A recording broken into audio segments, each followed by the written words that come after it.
ಚಿನ್ಮಯ ಜ್ಞಾನಿ, ಅವಿರಳ ಜ್ಞಾನಿ, ಮಹಾಶರಣ,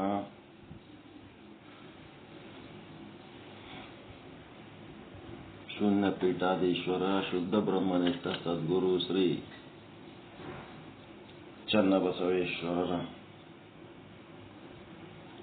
ಷಟಸ್ಥಲ ಸಿದ್ಧಾಂತದ ವಚನಗಳ ಸ್ಥಳಕಟ್ಟುಗಳ ಪೈಕಿ ಪ್ರಾಣಲಿಂಗಿಯ ವಸ್ತು ನಿರ್ದೇಶ ರೂಪ ಸ್ಥಳ ಇವು ಭಕ್ತ ಮಹೇಶ ಇವೆಲ್ಲ ಹೆಂಗದಾವ ಅಂತಂದ್ರೆ,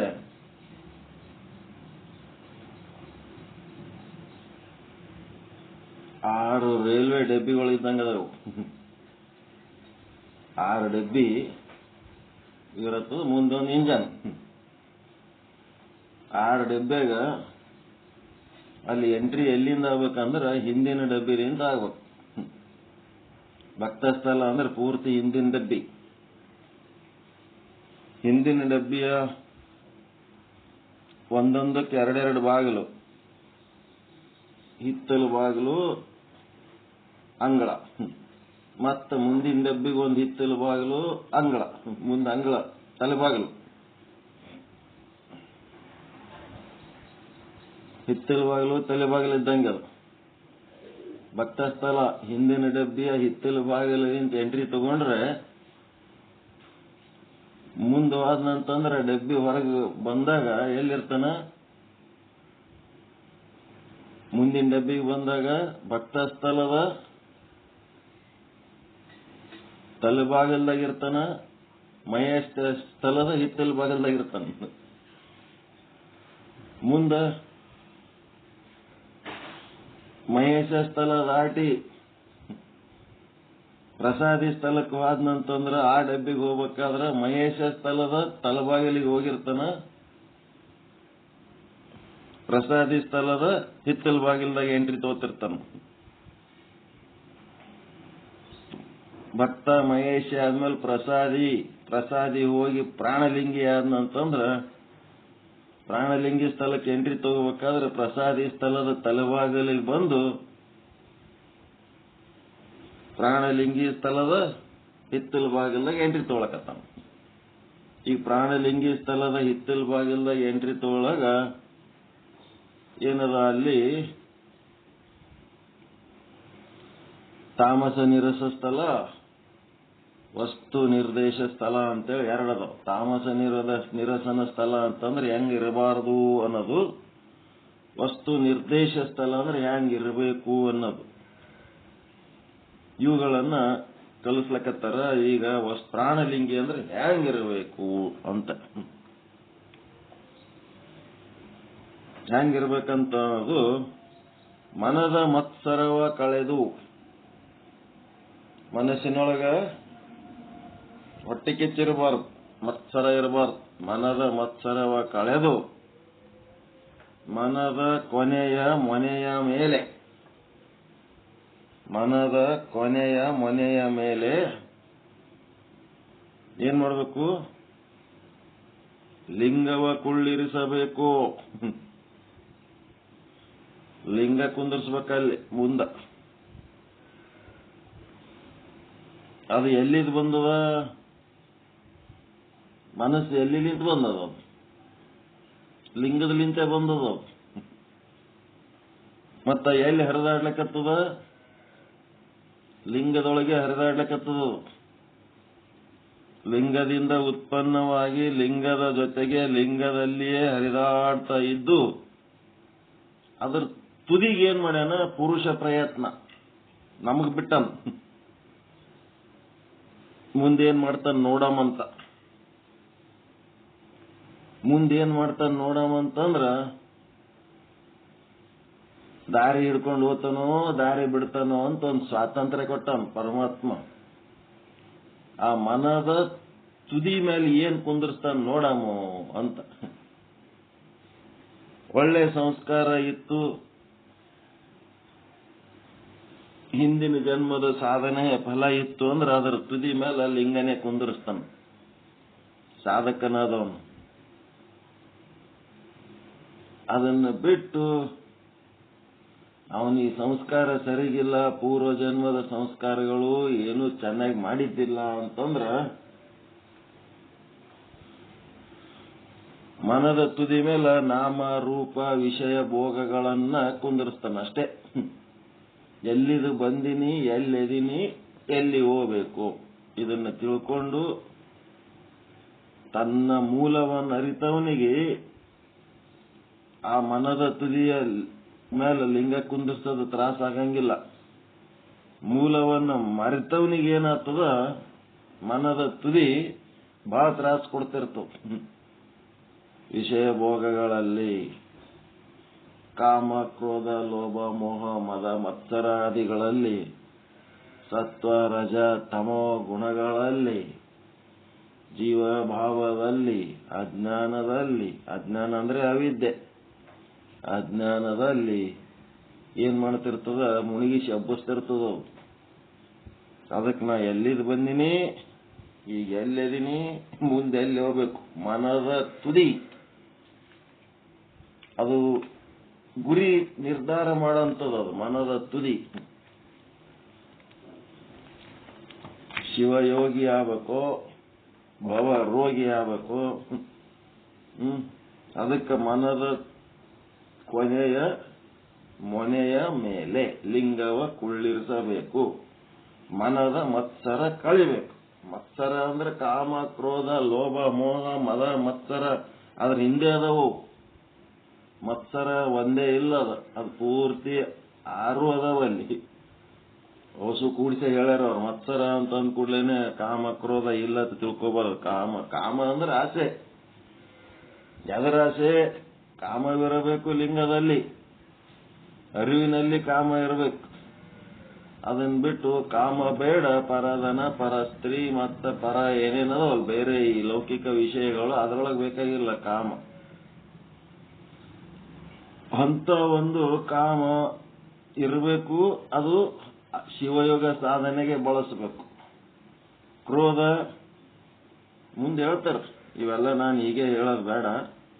ಚನ್ನಬಸವಣ್ಣವ್ರ ವಚನದಾಗೆ ಕಾಮ ಎದಕ್ಕೆ ಬಳಸಬೇಕು, ಕ್ರೋಧ ಎದಕ್ಕೆ ಬಳಸಬೇಕು, ಲೋಭ ಎದಕ್ಕೆ ಬಳಸಬೇಕು, ಮತ್ತವು ಎದಕ್ಕೆ ಬಳಸಬಾರದು ಅನ್ನೋದು ಹೇಳ್ತಾರೆ. ಅವೆಲ್ಲ ಮುಂದೆ ಹೇಳ್ತಾರೆ. ಸುಮ್ಮನೆ ನಾನು ಅಡ್ವಾನ್ಸ್ ಹೇಳೋದು ಬೇಡ. ಇಲ್ಲಿ ಮನಸ್ಸಿನ ಎಂಥ ಗುಣಗಳು, ಅಂಗ ಗುಣಗಳನ್ನ ಕಳೆದು ಅದಕ್ಕೆ ಲಿಂಗ ಗುಣಿಯನ್ನಾಗಿ ಮಾಡಬೇಕಾಗಿದ್ದು ನಮ್ಮ ಜವಾಬ್ದಾರಿ. ಅದು ಬಹಳ ಎಚ್ಚರಿಕೆಯಿಂದ ಮಾಡಬೇಕು. ಅದೇ ಹೇಳ್ತಾರೆ ನೋಡ್ರಿ, ತನು ಗುಣವ ಕಳೆದು ಪ್ರಸಾದ ಕಾಯವ ಮಾಡಬೇಕು. ಪ್ರಸಾದ ಕಾಯ, ಪರಮಾತ್ಮನಿಗೆ ಪ್ರಸಾದ ಕಾಯ ಯಾವಾಗಾಗ್ತದ? ಪರಮಾತ್ಮನಿಗೆ ನೈವೇದ್ಯ ಮಾಡಿದ್ರ ಅದು ಪ್ರಸಾದ ಕಾಯ ಆಗ್ತದೆ. ಪರಮಾತ್ಮನಿಗೆ ನೈವೇದ್ಯನೇ ಮಾಡಲಿಲ್ಲ,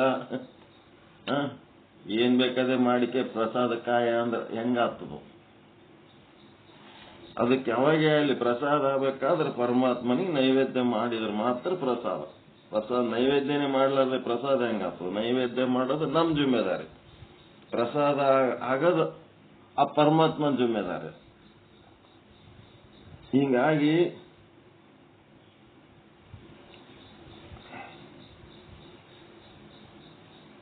ತನು ಗುಣವ ಕಳೆದು ಪ್ರಸಾದ ಕಾಯವ ಮಾಡಬೇಕು.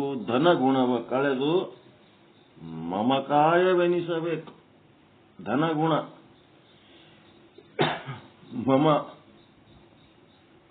ಮಮ ಅಂದ್ರೆ ಯಾವುದು? ಮಮ ಅಂದ್ರೆ ಏನ್ರಿ? ಧನ ಗುಣವ ಕಳೆದು ಮಮಕಾಯವೆನಿಸಬೇಕು. ಮಮ ಅಂದ್ರೆ ಏನು?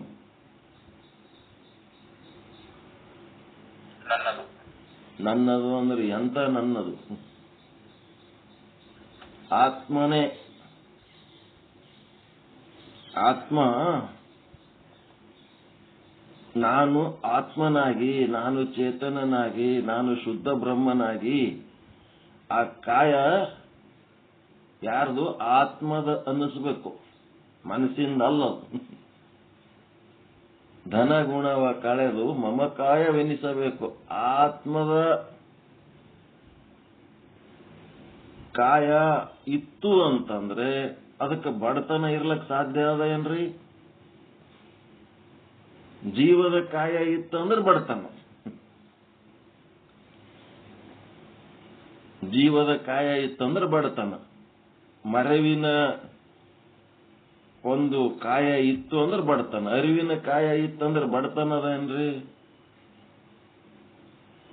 ಅರಿವು ಪರಮಾತ್ಮ, ಅವನಕಿಂತ ಶ್ರೀಮಂತರು ಯಾರು ಅದರೇನು? ಆತ್ಮಕ್ಕಿಂತ ಸೌಕರ್ಯ ಯಾರು ಅದರೇನ್ರಿ? ಯಾರು? ಆತ್ಮದ್ದು ಶರೀರ ಅನಿಸ್ಕೋತು ಅಂತಂದ್ರೆ ಅದು ಸಂತೃಪ್ತವಾಗಿರ್ತದೆ, ಏನೆಲ್ಲ ಇರ್ತದ ಅದ್ರ ಬಳಿ. ಎಲ್ಲದರ ಒಡೆಯ, ಎಲ್ಲದರ ಸೃಷ್ಟಿಕರ್ತ ತಾನೇ ಇರ್ತದ. ಅದಕ್ಕೆ ಧನಗುಣವ ಕಳೆದು, ಧನಗುಣ ಅಂದ್ರೆ ಪ್ರಾಣ, ಯಾವದಕ್ಕಾವದಕ್ಕರೆ ಅಂಟ್ಕೊಂಡು ಹೋಗಿ ಆತ್ಮಕ್ಕೆ ಅಂಟ್ಕೊಳ್ಳಿಲ್ಲ ಅಂತಂದ್ರೆ ಹೆಂಗಾಗ್ತದ? ಪ್ರಾಣ, ಅದು ಪ್ರಾಣದ ಕೆಲಸ ಧನ ಅಂತಂದ್ರೆ.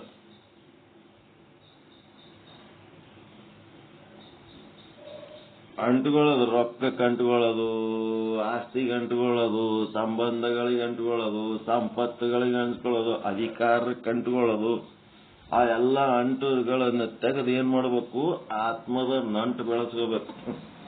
ಅದಕ್ಕೆ ಧನ ಗುಣವ ಕಳೆದು ಮಮಕಾಯವೆನಿಸಬೇಕು. ಒಬ್ಬ ಸಂತ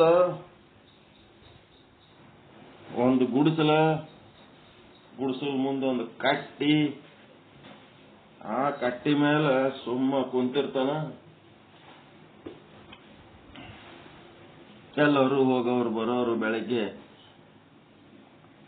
ಎದ್ದು ಸ್ನಾನ ಮಾಡಿ ಪೂಜೆ ಮಾಡಿಕೊಂಡು ಶರಣ ಕುಂತ್ರ ಹೋಗೋರು ಬರೋರು ಕೆಲವೊಬ್ರು ಕೈ ಮುಗಿದು ನಮಸ್ಕಾರ ಅಂತಾರ, ಕೆಲವೊಬ್ರು ಕಾಲಿಗೆ ನಮಸ್ಕಾರ ಮಾಡಿ ಹೋಗ್ತಿರ್ತಾರ. ಹಿಂಗೆ ಆಟಿರ್ತದ. ಅದ್ರಾಗ ಒಬ್ಬ ಸಾವುಕಾರ ಬರ್ತಾನ, ರೊಕ್ಕಿದ್ದವ ಸಾವುಕಾರ ಬಂದು ಕಾಲಿಗೆ ನಮಸ್ಕಾರ ಮಾಡ್ತಾನ. ಅವನಿಗೇನೋ ಒಂಥರ ಜುಮ್ ಅನಿಸ್ಬಿಡ್ತದ. ಏನು ಇವನ್ ಬಲ್ಲಿ ಏನದ ಇಂಥ ಪರಿ, ನನ್ನ ಬಲ್ಲಿ ನೋಡಿದ್ರೆ ಬೆಕ್ಕಾದಷ್ಟ ಅದ, ಇವನ್ ಬಲ್ಲಿ ನೋಡಿದ್ರೆ ಎಷ್ಟು ಆನಂದ, ಎಷ್ಟು ಲವಲವ ಅದ, ಎಷ್ಟು ಲವಲವಿಕೆ ಅದ ಇವನ್ ಬಲ್ಲಿ. ನಾನ್ ನೋಡಿದ್ರೆ ಏನೆಲ್ಲ ಸುತ್ತಮುತ್ತ ಸಂಪತ್ತು ಸಂಭ್ರಮ ಇಟ್ಕೊಂಡಿನಿ, ನನ್ ಮಾರಿ ನೋಡಿದ್ರ ಹೆಂಗದ, ಇವನ್ ನೋಡಿದ್ರೆ ಹೆಂಗದನ, ಏನದ ನೋಡ್ಯಾರ ನೋಡ ಮತ್ತೇಳಿ ಗುಡಿಸಲ್ದೊಳಗೆ ಎಂಟ್ರಿ ತಗೋತಾನ. ಒಳಗೆಲ್ಲ ಅಡ್ಡಾಡಿ ನೋಡ್ತಾನೆ, ಏನೂ ಇರಲ್ಲ. ಒಂದು ಗಡಿಗೆ ಘಟ, ಒಂದೆರಡು ರೊಟ್ಟಿ ತುಕಡಿ, ಒಂದಿಟ್ಟು ಬಟ್ಟಿ, ಇದು ಬಿಟ್ರೆ ಏನೂ ಇಲ್ಲ ಒಳಗ. ಏನು ಇಲ್ಲೇ ಇಲ್ಲ ಇವನ್ ಬಲ್ಲಿ, ಏನು ಇಲ್ಲದೆ ಇವ ಎಷ್ಟು ಆನಂದ ಅದನಲ್ಲ ಅಂತ ಅವನಿಗೆ ಕ್ಯೂರಿಯಾಸಿಟಿ ಬಂದು ಏನ್ ಮಾಡ್ತಾನೆ, ಏನು ಇಲ್ಲದೆ ಇವ ಎಷ್ಟು ಆನಂದ ಅದನ ಅಂತಂದ್ರ ಮತ್ತ ಏನೆಲ್ಲ ಇದ್ರ ಇನ್ನ ಎಷ್ಟು ಆನಂದ ಇರ್ಲಕ್ಕಿಲ್ಲ ಅಂತೇಳಿ ಮನಿಗೆ ಹೋಗಿ ಎಲ್ಲ ಒಂದು ಮನಿಗೆ ಎಷ್ಟು ಸಾಮಾನ್ ಬೇಕು, ಕಿರಾಣಿ ಮಾಲ್ ಬೇಕು, ಎಲ್ಲ ಓಟು ಹಾಕಿ ಒಂದು ಬಂಡಿ ಕೊಟ್ಟು ಕಳಿಸ್ತಾನ. ಒಂದು ಬಂಡಿ ಕೊಟ್ಟು ಅವನು ಗುಡಿಸಲಿಗೆ ಬಂದ್ಬಿಡ್ತದ ಎಲ್ಲ ಮಾಲ್. ಅವ ಬಂಡಿ ಹೊಡೆಯೋ ಕೇಳ್ತಾನೆ, ಎಲ್ಲಿ ಇಳಿಸಿಲ್ರಿ ಇವೆಲ್ಲ, ಏನು ಅಂತಾನೆ. ಇವೆಲ್ಲ ನಿಮ್ಗೆ ಕಳಿಸ್ಕೊಟ್ಟಾರ ನಮ್ಮ ಸಾಹುಕಾರ. ಎದಕ್ ಕಳಿಸ್ಕೊಟ್ಟಾರ? ನಿಮಗಿಲ್ಲಲ್ಲ ಅದಕ್ಕೆ ಕಳಿಸ್ಕೊಟ್ಟಾರ.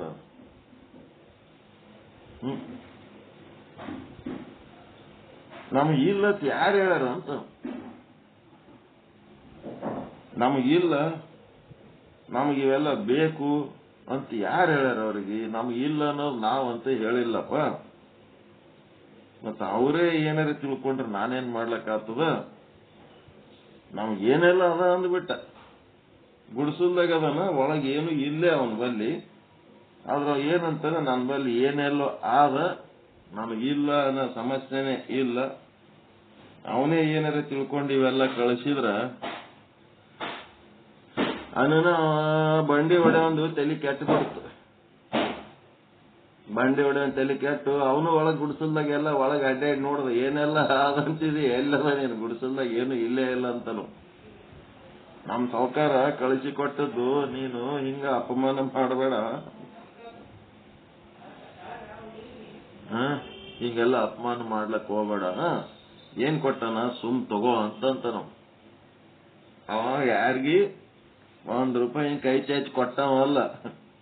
ಇವತ್ತು ನಿನಗೆ ಇಷ್ಟೆಲ್ಲ ಕೊಟ್ಟನಂದ್ರೆ ನಿಂದೆ ಪುಣ್ಯ ಅಂತ ತಿಳ್ಕೊಂಡು ಸುಮ್ ತಗೋ, ನಮ್ ಸಾವ್ಕಾರ ಕಳ್ಸ್ಯಾನ ಅಂತೇಳಿ ಮಾತು ಮಾತಿಗೆ ಸಾವ್ಕಾರ ಅಂತಿರ್ತಾನ.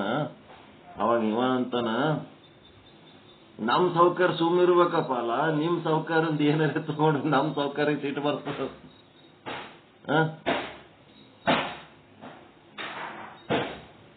ನಮ್ ಸಾವ್ಕಾರಿಗೆ ಸಿಟ್ಟು ಬರ್ತದ. ಯಾವ ಸಾವ್ಕಾರ ಅಂದರೆ ಏನಾರ ತಗೊಂಡ್ರ ನಮ್ ಸಾವ್ಕಾರ ದೊಡ್ಡವ, ನಿಮ್ ಸಾವ್ಕಾರ ದೊಡ್ಡವ ಇದ್ರ ಏನು ಇಲ್ಲ ನಿನ್ ಬಲ್ಲಿ. ನಮ್ ಸಾವ್ಕಾರ ನೋಡಿ ಇಟೆಲ್ಲ ಕೊಟ್ಟಾನಂತ ಅವನ್ ಸಾವ್ಕಾರ ನಾವ ಹೇಳ್ತಾನ, ಇವನ್ ಸಾವ್ಕಾರ ನೀವ ಹೇಳ್ತಾನ. ಇಡೀ ಪೃಥ್ವಿ ಪಂಚಮಹಾಭೂತ ಮತ್ತಿವೆಲ್ಲ ಏನೇನ್ ತಯಾರು ಮಾಡ್ಯಾನ, ಇಡೀ ಸೂರ್ಯ ಚಂದ್ರ ಏನೆಲ್ಲ ತಯಾರು ಮಾಡಿ ಜಗತ್ತು ನಡೆಸ್ಲಕತ್ತಾನಲ್ಲ, ಅವನೇ ನಮ್ ಸಾವ್ಕಾರ ನೋಡಪ್ಪ. ಆ ಸಾವ್ಕಾರನಕ್ಕಿಂತ ನಿಮ್ ಸಾವ್ಕಾರ ದೊಡ್ಡವೇನಂತ ಕೇಳ್ಬಿಡ್ತಾನ. ಸೃಷ್ಟಿಗೆ ನಿಮ್ ಸಾವ್ಕಾರರ ಯಾರು ಅಂತೇಳಿ ಕೇಳಿದ್ರ ಅವ ಹೇಳ್ತಾನ, ಎಲ್ಲ ಪರಮಾತ್ಮನ ಲಕ್ಷಣ ಹೇಳ್ತಾನ. ಹೇಳಿ ಇವನೇ ನೋಡಪ್ಪ ನಮ್ ಸಾವ್ಕಾರ, ನಮ್ಗೇನು ಕಡಿಮೆ ಮಾಡಿಲ್ಲ. ಅವಾಗಂತನವ ನಮ್ ಸಾವ್ಕಾರ ಬಳಿ ಏನೆಲ್ಲ ಇದ್ರು ಏನ ವ್ಯಾಪಾರ ಆಗಿಲ್ಲ, ಲಾಭ ಆಗಿಲ್ಲ, ಬರೀ ಇದೇ ಹೇಳ್ತಿರ್ತಾನ. ಇಲ್ಲಿ ನೋಡಿದ್ರೆ ನಿಮ್ ಸಾವ್ಕಾರ ಏನು ಕೊಟ್ಟಿಲ್ಲ ಅಂದ್ರೂ ಎಷ್ಟು ತೃಪ್ತಿ ಅದಿ, ನಿಮ್ ಸಾವ್ಕಾರ ಭಾರಿ ಅದನ್ ಬಿಡಪ್ಪ ಅಂತ. ಮುಂಜಾನೆ ಸಂಜೆ ತನ ಎಲ್ಲರೂ ದುಡಿತೀವಿ, ಎಲ್ಲಾ ಕೆಲಸಗಳು ಆತವ, ಏನ್ ಲಾಭನೇ ಆಗ್ಲಿಲ್ಲ ಇವತ್ತಿನ ಅಂತ ಓಡಾಡ್ತಿರ್ತಾನ ನಮ್ ಸಾವ್ಕಾರ. ನಿಮ್ ಸಾವ್ಕಾರ ಭಾರಿ ಅದನ್ ಬಿಡಪ್ಪ ಅಂತೇಳಿ ಅವ ಬಂಡಿ ಹೊಡೆಯವ ಸಹಿತ ಗುರುವಿನ ಶಿಷ್ಯ ಆಗಿ ಆ ಸಾವ್ಕಾರನ ಮಾಲ ಸಾವ್ಕಾರ ಮನಿಗೆ ಹಚ್ಚಿ ಅವ ಇಲ್ಲೇ ಉಳಿದು ಬಿಡ್ತಾನೆ ಗುರುವಿನ ಶಿಷ್ಯ ಆಗಿ. ಏನಾಗಬೇಕು, ಮಮ ಕಾಯ, ಯಾ ಸಾವ್ಕಾರಂದು ಆತ್ಮದ ಕಾಯ ಆಗ್ಬೇಕು, ಜೀವದ ಕಾಯ ಆಗ್ಬಾರ್ದು, ಮರವಿನ ಕಾಯ ಆಗ್ಬಾರ್ದು. ಜೀವ ಅಂದ್ರೆ ಬೇರೆ ಯಾರಲ್ಲ, ಆತ್ಮನೇ. ಮರವು ಆಗಿದ್ದಕ್ಕ, ಪರಮಾತ್ಮನ ಬಗ್ಗೆ ಮರವು ಆಗಿದ್ದಕ್ಕೆ ಏನಾಯ್ತು, ತನ್ನ ಸಾವ್ಕಾರಕ್ಕೆ ತಾನು ಮರೆತು ಮಂದಿ ಬಲ್ಲಿ ಭಿಕ್ಷೆ ಮಾಡ್ತಾನೆ. ಹೆಂಗ ಒಬ್ಬ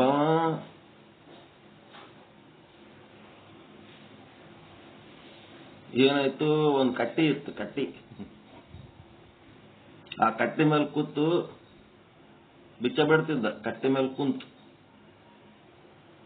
ಎಲ್ಲರೂ ಅವನಿಗೆ ಜಗ್ಗಿ ಸಾವಿರಾರು ಮಂದಿ ಭಕ್ತರಾದ್ರು, ಸಾವಿರ ಗಟ್ಲೆ ಮಂದಿ ಭಕ್ತರಾದರು. ಎದ್ದು ಅಡ್ಡಾಡಿದ್ರ ಅವನ್ ಬದ್ಲಿ ಒಂದು ತಟ್ಟೆ ಇತ್ತು. ಆ ತಟ್ಟೆ ತಗೊಂಡು ಜನ ಏನಾರೇ ಕುತ್ತಲ್ಲೇ ತಂದು ಕೊಟ್ರ ಅಲ್ಲೇ ತಿತ್ತಿದ್ದ ಕಟ್ಟಿ ಮೇಲೆ ಕೂತು.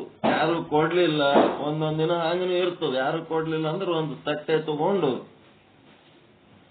ಏನ್ ಮಾಡ್ದ, ಊರೆಲ್ಲ ಅಡ್ಡಾಡಿ ಏನಾರ ನೀಡಿದ್ದು ತಿಂದು ಸುಮ್ ಕುಂದಿರ್ತಿದ್ದ. ಒಂದ್ ಕಟ್ಟೆ ಇತ್ತು. ರೋಡ್ ಅಗಲ್ ಮಾಡೋ ಪ್ರಸಂಗ ಬತ್ತು. ರೋಡ್ ಅಗಲ್ ಮಾಡೋ ಪ್ರಸಂಗ ಬಂದ ಹೊತ್ನಾಗ ಅವನ್ ಕಟ್ಟಿ ತೆಗಿಬೇಕಂತ ಬಂತು. ಕಟ್ಟಿ ತೆಗಿಬೇಕಂದ್ರೆ ಬರ್ತಾರೆ, ಅದೆಲ್ಲ ಆಗಂಗಿಲ್ಲ, ನೀ ರೋಡ್ ಅಗಲ್ ಮಾಡು, ಆದ್ರ ಕಟ್ಟಿ ಹಂಗೆ ಇರ್ಬೇಕಂದ್ರು. ಅದ್ರ ಕಟ್ಟಿ ಏನಾಯ್ತು, ಸೈಡಿಗೆ ಇದ್ದದ್ದು ರೋಡಿನ ಸೆಂಟರ್ನಾಗ ಆಗ್ಬಿಡ್ತು ಕಟ್ಟಿ.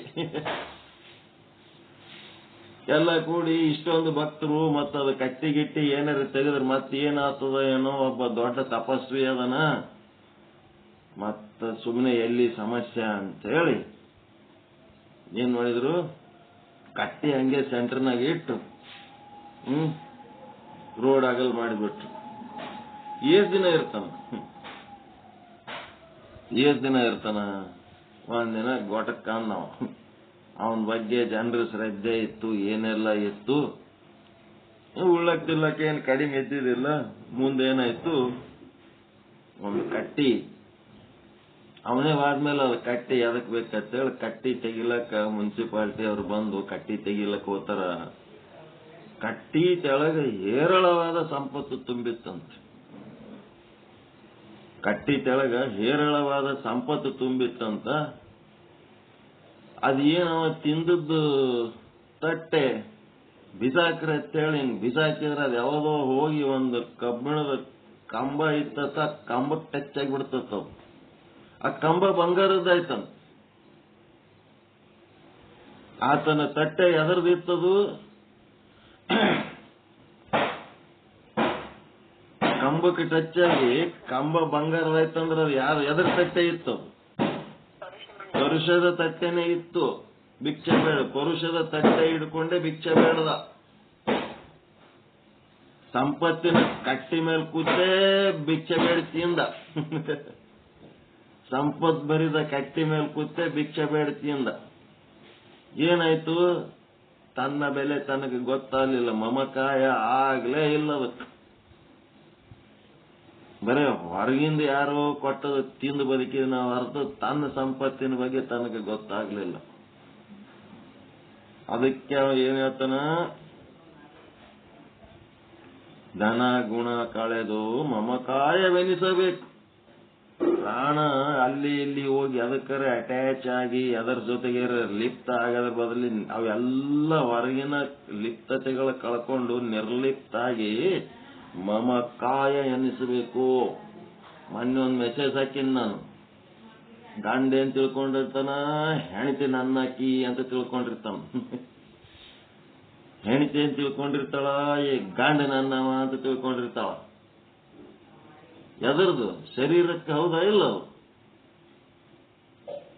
ಶರೀರ ಮಮಕಾಯ ಅಂತ ತಿಳ್ಕೊಂಡಿರ್ತಾರ ಇಲ್ಲ ಅವ್ರು? ಶರೀರ ಹಿಡ್ಕೊಂಡೆ ಅಂದಿರ್ತಾರ ಇಲ್ಲ? ಶರೀರ ಬಿಟ್ಟು ಏನಾರ ಆತ್ಮ ಹಿಡ್ಕೊಂಡು ನನ್ ಗಂಡ ಅಂದಾರ ಏನವ್ರು? ಅವ ಎಲ್ಲಿ ಹೋಗ್ತಾನ, ಏನ್ ಮಾಡ್ತಾನ, ಯಾರ ಸಂಗಟ್ ಮಾತಾಡ್ತಾನ? ಗಂಡನ ಮೊಬೈಲ್ ಮನೆಯವ್ರು ಹೊಸ ಮಂದಿ ಬಳಸ್ತಿರ್ತಾರ. ಆದ್ರೆ ಹೆಂಡತಿ ಮೊಬೈಲ್ ಯಾರ್ಯಾರ ಮುಟ್ಟಿದ್ರೆ ಹೊಡ್ಲಿಕ್ಕೆ ಬರ್ತಾಳೆ. ಅಕ್ಕಿ ಯಾರ್ಯಾರ ಸಂಗಟ್ ಮಾತಾಡ್ತಿರ್ತಾಳ, ಏನೇನ್ ಮಾಡ್ತಿರ್ತಾಳ. ಹಿಂಗೆಲ್ಲ ಇರ್ತಾವ. ಅದಕ್ಕ ಶರೀರ ಹಿಡ್ಕೊಂಡು ಮಮಕಾಯ ಮಮಕಾಯ ಅಂತೇಳಿ ಮಾಡಿ ಹೆಂಡತಿ ಮೇಲೆ ಗಂಡ, ಗಂಡನ ಮೇಲೆ ಹೆಂಡತಿ ಅಧಿಕಾರ ಮಾಡಿ ಮಾಡಿ ಅವ್ರಿಗೆ ಅನಾನುಕೂಲ ಆಯ್ತು ಅಂತಂದ್ರ ಏನ್ ಮಾಡ್ತಾರ? ಜಗಳಾಡ್ತಾರ, ಕೋರ್ಟಿಗೆ ಹೋಗ್ತಾರ, ಡೈವರ್ಸ್ ಕೊಡ್ತಾರ. ಗಂಡನ ಶರೀರಕ್ಕೆ ಹೆಂಡತಿ ಡೈವರ್ಸ್ ಕೊಡ್ತಾಳ, ಹೆಂಡತಿ ಶರೀರಕ್ಕೆ ಗಂಡ ಡೈವರ್ಸ್ ಕೊಡ್ತಾನ. ಆತ್ಮದ ಬಗ್ಗೆ ಅರಿವೇ ಇಲ್ಲ ಎರಡು ದನಗಳಿಗೆ. ಬರೀ ಶರೀರದಾಗೆ ಅದು ಸ್ಥೂಲ ಸೂಕ್ಷ್ಮ ಕಾರಣ ಶರೀರ ನೋಡಿ ಡೈವರ್ಸ್ ಕೊಡ್ತಾರ ಅವ್ರು ಒಬ್ರಿಗೊಬ್ರು. ಆತ್ಮ ನೋಡಿದ್ರೆ ಡೈವರ್ಸ್ ಕೊಡ್ಲಕ್ಕೆ ಬರಂಗಿಲ್ಲ. ಮಮಕಾಯ ಆಗಿತ್ತು ಅಂತಂದ್ರ ಡೈವರ್ಸ್ ಕೊಡ್ಲಕ್ಕೆ ಬರಂಗಿಲ್ಲ. ಮಮಕಾಯ ಆದವ ಏನ ಮಾಡಿರ್ತಾನ? ತನಗೆ ತಾನೇ ಡೈವರ್ಸ್ ಕೊಟ್ಕೊಂಡ್ಬಿಟ್ಟಿರ್ತಾನ. ಇನ್ನೊಬ್ಬರಿಗೆ ಡೈವರ್ಸ್ ಕೊಡೋದು ಬೇಡ, ತಾನೇ ಡೈವರ್ಸ್ ಕೊಟ್ಕೊಂಡ್ಬಿಡೋದು. ತನ್ನ ಶರೀರಕ್ಕೆ ತಾನೇ ಡೈವರ್ಸ್ ಕೊಟ್ಕೊಂಡ್ಬಿಟ್ಟು ಇಟ್ಕೊಂಡ್ಬಿಡೋದು ಅಷ್ಟೇ ಅದು.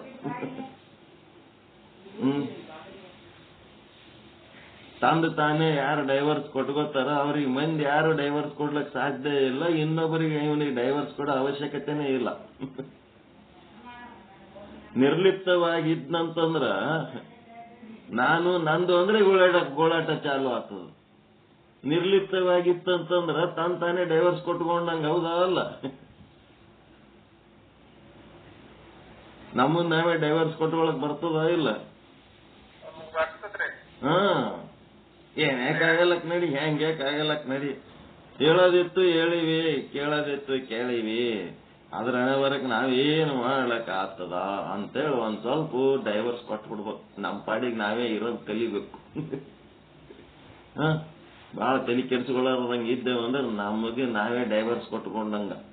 ಎಲ್ಲದ್ರಾಗ ಹೊಕ್ಕು ಹಿರ್ತನ್ ಮಾಡ್ಲಕ್ ಹೋಗಿ ಅಲ್ಲಿ ಮುರ್ಸ್ಕೊಳ್ಳೋ ಕೆಲಸ ಮಾಡ್ಕೊಂಡು ಹಾಲಿಲ್ಲ ನಮ್ ಕೈಲಿ ಅಂತಂದ್ರ ಅದೇ ಹೆಂಗಾಗ್ತದ? ನಾ ಯಜಮಾನದೀನಿ, ನಂದೇ ನಡಿಬೇಕಂತೇಳಿ ಹೋಗಿ ಏನೆಲ್ಲ ಗದ್ದಲ್ಕ್ ಬೀಳೋದ್ರ ಬದಲು ನಮ್ಮದ್ ನಾವು ಡೈವರ್ಸ್ ಕೊಟ್ಕೊಂಡು ಇದ್ದೇವು ಅಂತಂದ್ರ ಯಾರು ನಾವ್ ಡೈವರ್ಸ್ ಕೊಡ್ಲಕ್ ಬರಲ್ಲ, ಯಾರು ಬೈಗ್ಲಾಕ್ ಬರಲ್ಲ, ಯಾರ್ಯಾರು ಹಂಗಿರ್ಬೇಕು.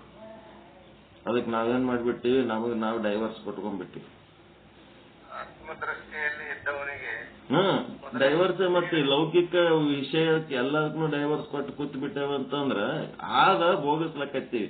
ಇಲ್ಲ ಅಂತಂದ್ರೆ ಏನ್ ಮಾಡ್ಲಕ್ ಆಗ್ತದ? ನಮ್ ಭೋಗದಾಗ ಏಟದ ಆಟ ಅನುಭವಿಸ್ಕೆ ಆಯ್ತು, ಇದ್ದಾಗ ಹೋಗ್ಸೋದು, ಇಲ್ಲದಾಗ ಶಿವಾಯ ನಮ ಅಂತೇಳಿ ಹೊಂಟು ಬಿಡೋದು ಅಷ್ಟೇ. ಅದ್ರ ಬಗ್ಗೆ ಹಿಂಗೆ ಇರ್ಬೇಕು ಹಂಗೆ ಇರ್ಬೇಕು ಅಂತ ಹೇಳಕ್ಕೆ ಭಾಳ ತಲೆ ಕೆಡಿಸ್ಕೊಳಕ್ ಹೋಗ್ಲಾರ್ದಂಗೆ ನಮಗೆ ನಾವೇ ಡೈವರ್ಸ್ ಕೊಟ್ಕೊಂಡು ಆರಾಮ್ ಇದ್ಬಿಡೋದು. ಕಲಿಬೇಕದು. ಇದು ಕಲೀಲಿಲ್ಲ ಅಂತಂದ್ರೆ ಮನ್ಸಿಗೆ ಬಹಳ ನೋವಾತು. ಮಗ ನಂದು, ಮಗಳು ನಂದು, ಹೆಂಡತಿ ನಂದು, ಗಂಡ ನಂದು, ಫಲ ನಂದು, ಮನಿ ನಂದು, ರೊಕ್ಕ ನಂದು, ಎಲ್ಲದಕ್ಕೆ ಡೈವರ್ಸ್ ಕೊಡ್ಬೇಕು. ಅದಕ್ಕೇನು ಕೋರ್ಟಿಗೆ ಹೋಗಿ ಡೈವರ್ಸ್ ಕೊಡ್ಬೇಕು? ಏನು ಮಾನಸಿಕವಾಗಿ ಡೈವರ್ಸ್ ಕೊಡ್ಲಕ್ ಬರ್ತದ ಇಲ್ಲ? ಕಾನೂನಿಲಿಂತೆ ಕೋರ್ಟ್ಲಿಂತೆ ಡೈವರ್ಸ್ ಕೊಡ ಮಾನಸಿಕವಾಗಿ ಕೊಡ್ಲಕ್ ಬರ್ತದ ಇಲ್ಲ? ರೊಕ್ಕಕ್ಕೆ ಡೈವರ್ಸ್ ಕೊಡ್ರಿ, ಒಂದು ಚೂರು ₹1 ಇಟ್ಕೊಳ್ಳಾರ್ದಂಗೆ ಎಲ್ಲ ಯಾರು ಏನ್ ಕೊಡ್ಬೇಕು ಕೊಟ್ಟು ಕೈ ಖಾಲಿ ಆರಿ. ನೀವ್ ಹೆಂಗೆ ಖಾಲಿ ಆಯ್ತಾರೆ ಹಂಗೆ ತುಂಬಿ ಬರ್ತಿರ್ತದ. ಮತ್ತ ಖಾಲಿ ಆಗ್ಲಿಕ್ಕೆ ತಯಾರಿಲ್ಲ. ಖಾಲಿ ಆಗಿದ್ರ ಸುಖ ಗೊತ್ತಾದ್ರೆ ನಿಮ್ಗ ತುಂಬಿದ್ದು ಸುಖ ಗೊತ್ತಾಗ್ತದ. ತುಂಬಿದ ಸುಖನೇ ಗೊತ್ತಾಗಲ್ಲ, ಸಂತೃಪ್ತಿನೇ ಗೊತ್ತಾಗಲ್ಲ. ಖಾಲಿ ಆಗ್ಲಕ್ ಬರ್ಲಾರ್ದವನಿಗೆ ಸಂತೃಪ್ತಿನೇ ಗೊತ್ತಾಗಲ್ಲ. ಎಲ್ಲದಕ್ಕೂ ಡೈವರ್ಸ್ ಕೊಟ್ಟಿರೋಂಥದ್ದು ಒಂದು ಟೆಕ್ನಿಕ್ ಅದು.